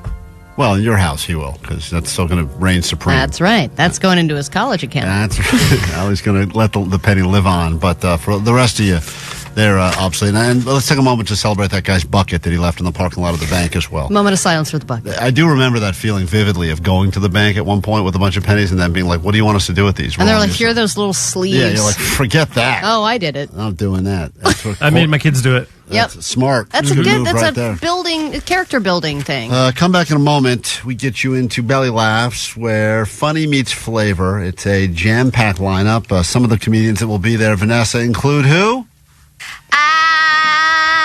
Hold on. They include Hassan Mirza, Kumail Najmi. Margaret Cho. There you go. Yeah. One of those names will be joining us in a moment. Mesh Batal. Yep, that's right. It's a great lineup. We have posted it up on our socials, and we get you in and have Margaret Cho on with us next. All week, KROQ soaks your summer. Apply your SPF 1067 from 9 a.m. to 6 p.m. and get your pick. A used third-generation slip-and-slide we got from a lady on the internet. Or a 4-pack of tickets to Hurricane Harbor, Los Angeles. Dive into a world of excitement with thrilling water rides, slides, and pools. Or get a nice grass burn on your knees and drink from your garden hose. Your choice. Keep listening to win. Courtesy of Hurricane Harbor, Los Angeles. Slip-and-slide not available. KROQ. That is a bad idea, guys. I'm telling you that right now. Good morning. It's KROQ. It's Klein Alley Show. I got the whole family in here today because it's spring break. My wife's out of town. And babysitters don't exist. Babysitters fell through. So here we are They've now. all quit. They've all quit. Most of them have quit. So I got my dog in here. I got the kids in here now. And hasn't this been... Johnny and Vanessa are subbing as dog sitters and kids. I think technically my kids are babysitting Johnny. To be fair, that's true. And they've never even heard the intro, the great intro Omar put together about how my kids hate me. Girls, you having fun today at the radio station? Yeah. Yeah. Is Johnny? Do you think you're smarter than Johnny or no? I'm way smarter than Johnny, 100%. Yeah. Google Plus. I don't know what that means. We're doing shout-outs? All right, shout-out! All right. Johnny is dumb. Okay, Johnny is a dumb head. All right, let's Remember Dad, the stupid man. All right, great. Thank you. You made another stupid man? Yeah. Girls, we don't need to talk about all of the... I know you've said some mean things about the people that work at I think Johnny's going to go to HR after this. And Vanessa's Vanessa's a what? I want to know. I don't want to know. I want to know. That would be nice. Vanessa's a penis head. All right. Olivia, Guys. Olivia, I prayed at church. She said penis head. All right, Penis guys, head. Guys, calm down. There's a song. Omar, do you have the intro? Omar made I this. have it here. Girls, I have listen. it steady by, yeah. Omar made this song for you. I want you to hear this. And you can confirm or deny for once and for all that this is not true. Listen to this. Okay, go ahead. Klein's kids hate him. Shut up! Klein's kids hate him. Klein's kids hate him because he's a bad dad. It's not okay. I'll kiss you, bro. Klein's kids hate him. That boy. Klein's kids hate him. Yeah! Klein's kids hate him because he's a bad dad. What? I want this on your radio. I do not want to do the same on your radio. You are crazy, Dad. All right.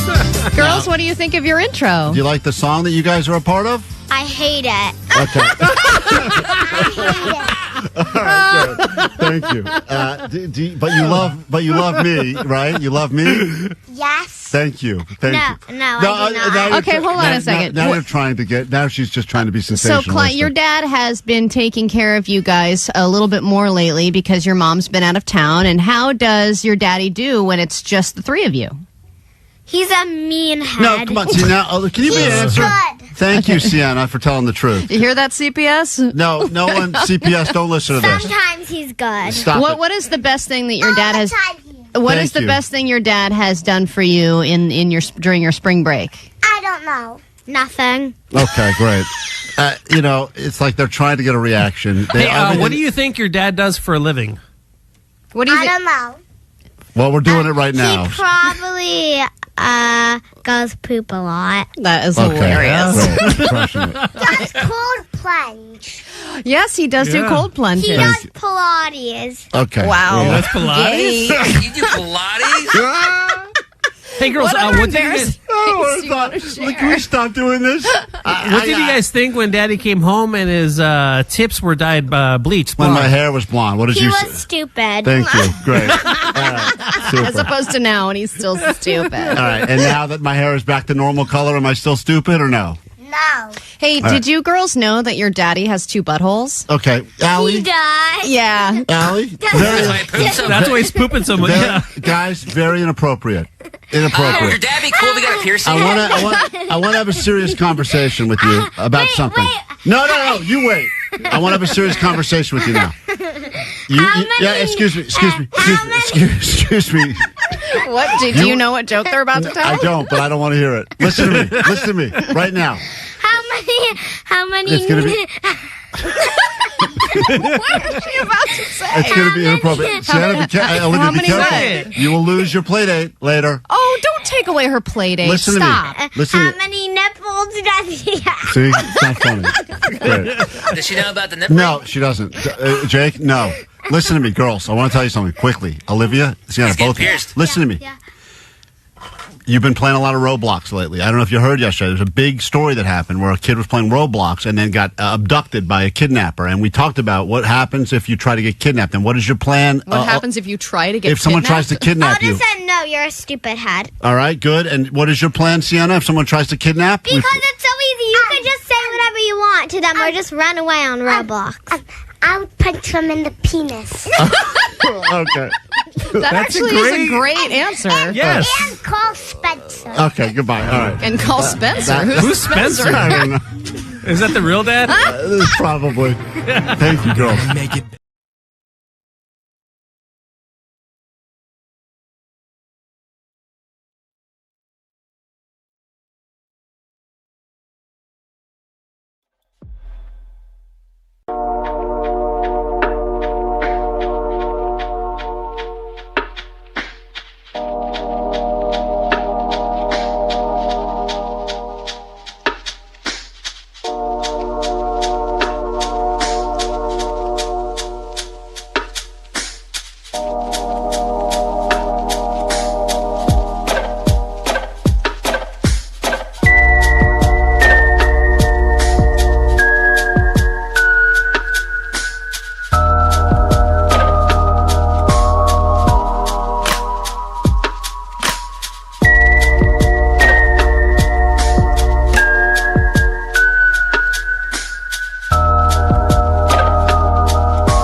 right, giddy up, partners. It's Klein Alley show on KROQ. That was strange. We're having a lot of... Clean out my Wesson. You know, Vanessa said that the song's growing on her. It really is. I was dancing along. She has brain trauma from that accident a couple weeks ago. She fell off a swing. That's, if you're wondering, that is a song called Role Model, Sally, When the Wine Runs Out. Well, the artist is called Role Model, but yes. Hashtag Summer of Sally, people saying. Oh, boy. It's going to be a Sally summer, everyone. A lot of damn you miles coming through on the text line as well. So that's right. Put the blame where the blame is meant to go. All right. There's a festival happening. In fact, after we chat with Margaret Cho, we'll give away some tickets where funny meets flavor. Belly Laughs, July 12th and 13th at LA Live. And Margaret Cho has been doing this for not one, not two, not three, but 4 decades. 4 decades of telling jokes. Allie, she's also one of your people. You know that? What do you mean? Because she's gay? She's into the ladies. Yes, she is. She was one of my first role models. I thought this was you. Okay, nope, we're not going to do that. Omar, make sure to play that. Especially talking about a lineup with Asian heritage. Let's make sure to play that as often as possible. That was instruments I was doing an impression of.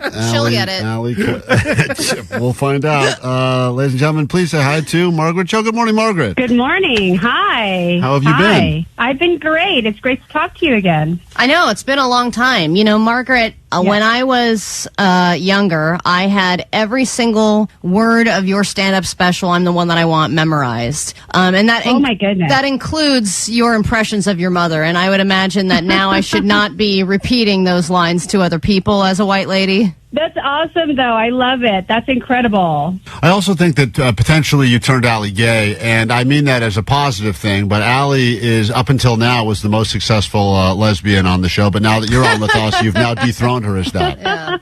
You know, it's just the way of the woman. We need to be with women. It's the reality of women. Sorry, guys. I do fear that we are becoming more and more obsolete, and I say that because, like, I know that when I look at women, I understand very much why other women would be attracted to them, and then when I realize that now, like, women are out earning guys and everything else, I go, we are honestly, between AI and lesbianism, we are going to be completely obsolete in the next 5 years. Yeah, as soon as we can replicate your sperm, you're over. I know. I think we already are. It's really Exactly. scary. Allie and I were just talking about how you have a theory as to what makes the perfect vagina. Well, I mean, there always is theories, but I think the best one is fatter because you can rest your head there. Fatter. Yeah, you don't want anything too bony. It gets tiring. You know, too bony, you'll get a black eye. Oh, Jesus. I don't think there's something more pillowy. Yeah, I don't think there's enough conversation about this in mainstream society, and I think there should be. There really should be. But Margaret, I remember, 20 years ago, you were one of the only Asian comedians that I saw on stage, and now look at this with Belly Laughs. You have, this incredible lineup and this, minority comedians are becoming, like, they have such a bigger place now. And how does that feel for you as somebody who's been doing it for so long, seeing this expand? It's such an honor. I mean, these are all my kids. They're all this. I was able to create a dynasty, which is so powerful. I love it, and they're all my babies, and I'm just really proud to be a part of this festival and a part of this movement. Margaret Cho, some comedians are critical about people that eat while watching comedy because how can you laugh while you have a mouthful of food? But the whole concept of Belly Laughs, which is my favorite thing, is sitting back, eating good food, watching comedians. Overall, when you're telling jokes on stage, you look down and some guy is going ham on dumplings or whatever else they could be eating. Does that, do you feel like you're competing with the food?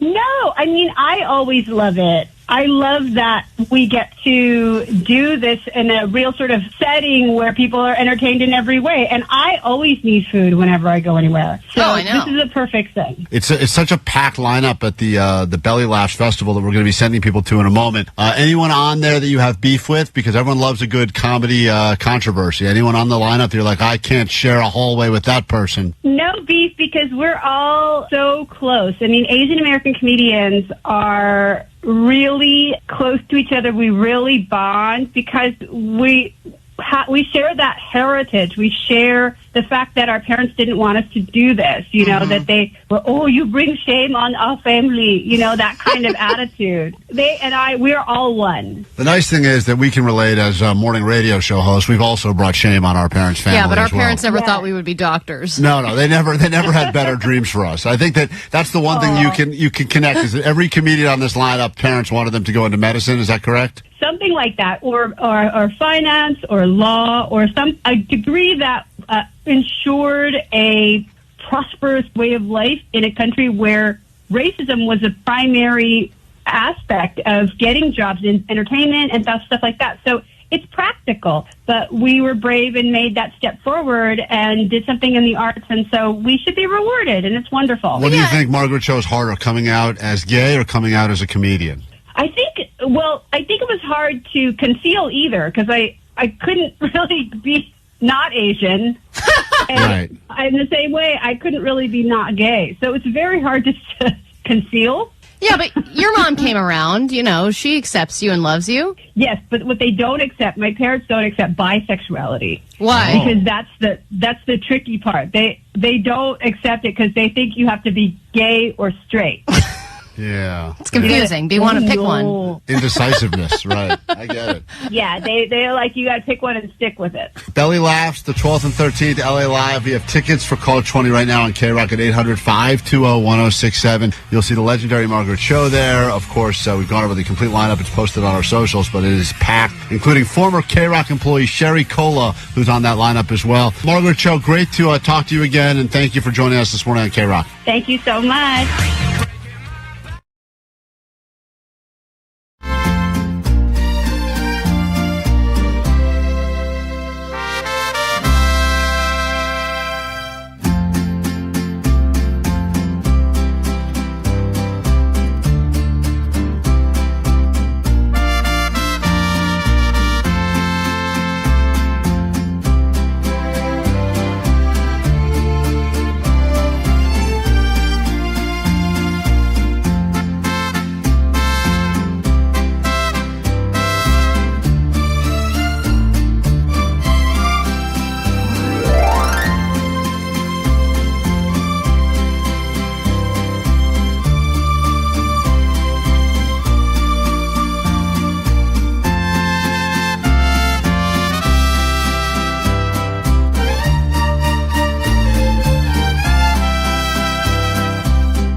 We are Klein Alley Show. As promised, let's give away some tickets to the festival. Margaret Cho and many others. We go to Long Beach and say hi to Lauren. Lauren, you're caller 20. What's up? Hi, hello. You like eating? You like laughing? Thank you. Yes, of course I do. Those are my two favorite things. Great. You're going to be going to Belly Laughs both days, July 12th and 13th, LA Live. Congratulations. Thanks for listening to KROQ.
Hey, it's Klein and Allie, and we want to talk to you about something serious, and that is the dangers of drugs and drug addiction. Specifically, the drug Molly, which can be very harmful to you and the people around you. We don't think it's something that you should dabble in, although this mom clearly disagrees. Taking f***ing Molly drugs is a great time, and it gives you a great feeling. We may joke on the show, but it's no joking matter. Drugs are bad, unless you're this lady. Taking drugs is cool, and it gives you a good feeling. So if this is your mom... He had a great date because of it, and they started kissing after they took Molly because it made him feel good. You should seek help, because clearly you are addicted to Molly. Molly is bad. Don't listen to that woman. Molly, and it was a great drug. The more you know. Felt that message was important, that we needed to play it again this morning here on KROQ. We'll do some takeaways, and we'll get the hell out of here. You'll get your 40 minutes nonstop KROQ with Nicole Alvarez, and in about 20 minutes, another 4 tickets to go to Hurricane Harbor, Los Angeles. You'll win them all day long just by locking in on KROQ. And for some people, you're back to KROQ for the first time in a while. Maybe it was Kevin Ryder finally brought you back here, or you just, I don't know, hours changed. You're up in the morning. Thank you for spending some of your time with us. I'm Klein. That is Allie. Hi. And we are Klein Alley Show. All right, let's get into takeaways from today's show, and then we'll wrap it up. We didn't have time to do bucket list, summer stuff. We'll do it tomorrow, and everything else we get to. Thank you, Becoming Mark. something on our bucket list. To get to the bucket list will be the number one item, and potentially the only item on our summer bucket list. To do what we said we were going to do. Try to get there. Try to get this segment done between now and Labor Day. All right, let's start here. 818, my takeaway is moms everywhere think Molly is a great drug. But Apparently. mainly that mom. Yep, moms love Molly. 818, my takeaway is KROQ is turning into the radio station for cat ladies. Yeah. 626, my takeaway is Lincoln means not a lot. No, that's not what I said. Lincoln, You said exactly that. what I meant, Abraham Lincoln was a great president. He did some amazing things. What I meant is that he doesn't have the right currency that values his presidency. Sure, all right. Guy should easily be on the 100, I would say. But okay, whatever. Way to make up for it. That's what I was trying to get. 650, my takeaway is you can use your nose as a piggy bank. 818, according to Allie, a little poop never hurt anyone. And 626, my takeaway is any girl named Penny is a wild girl. And also some new ones coming through now, including the fact that Vanessa's a swinger. She admitted it. So that's true. Vanessa is a legitimate swinger. Congratulations. And you said it earlier. You love the swing. No, I said we've all loved to get on a swing at the park. Vanessa, what is a swinger? Someone that swings with a lot of people. I don't know. All right, fair enough. You think swinger hangs or just people actually swinging? Just at the park. We're swingers. We're big swingers. You can push my wife now. I'll push your wife. You push my wife. We're swingers. And I'll say higher. All right, what's your takeaway from today's show, Jake the Nerd? Everyone wants to dance with the banana. It's true. According to Allie, it's one of the many things. If you don't know what we're talking about during takeaways, that means that the show is out of context. You didn't listen to enough of it. You can download the podcast, check out some of the footage that went up on socials, as well as YouTube, including the high-voltage food review of the Diddy burger, the cheeseburger covered in applesauce. Allie, what's your takeaway? My takeaway is if it's signed and covered in poop, keep it. Yeah, there's the new poop method we learned about today, which means anything in your life that you're thinking about throwing out, determine whether or not you would keep it if it was covered in poop. If you would, then you should hold on to it. If not, chuck it immediately. Don't practice this. Just think about it. Just think about it. Omar, got a takeaway from today's show? Yeah, this is it. A little poop never hurt anybody. Yep. Allie said it. She stands Why don't by you do the president one, Omar? I didn't say anything about the president. Yes, so you said Lincoln sucks. I didn't say Lincoln sucks. Not what I said at all. Have a great day. We'll do it tomorrow. Try to do it better. If you need us in the meantime, the GO line is open for you now, 844-956-GOAT. There's lots of people that have left a ton of messages there.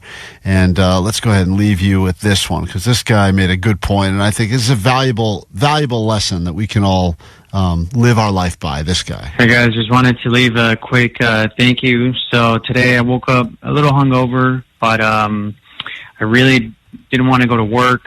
So I popped up my phone, looked at YouTube, saw the stream, and I saw you guys working. So I'm like, you know what? If Klein and Allie can go to work, I can go to work too. So thank you for that. I almost wasted a sick day, but I'm saving those for the next Klein and Allie meetup. All right, great. Have a great day. Omar's going to take us out. We'll do it tomorrow. Try to do it better. Bye. That they feel that they feel that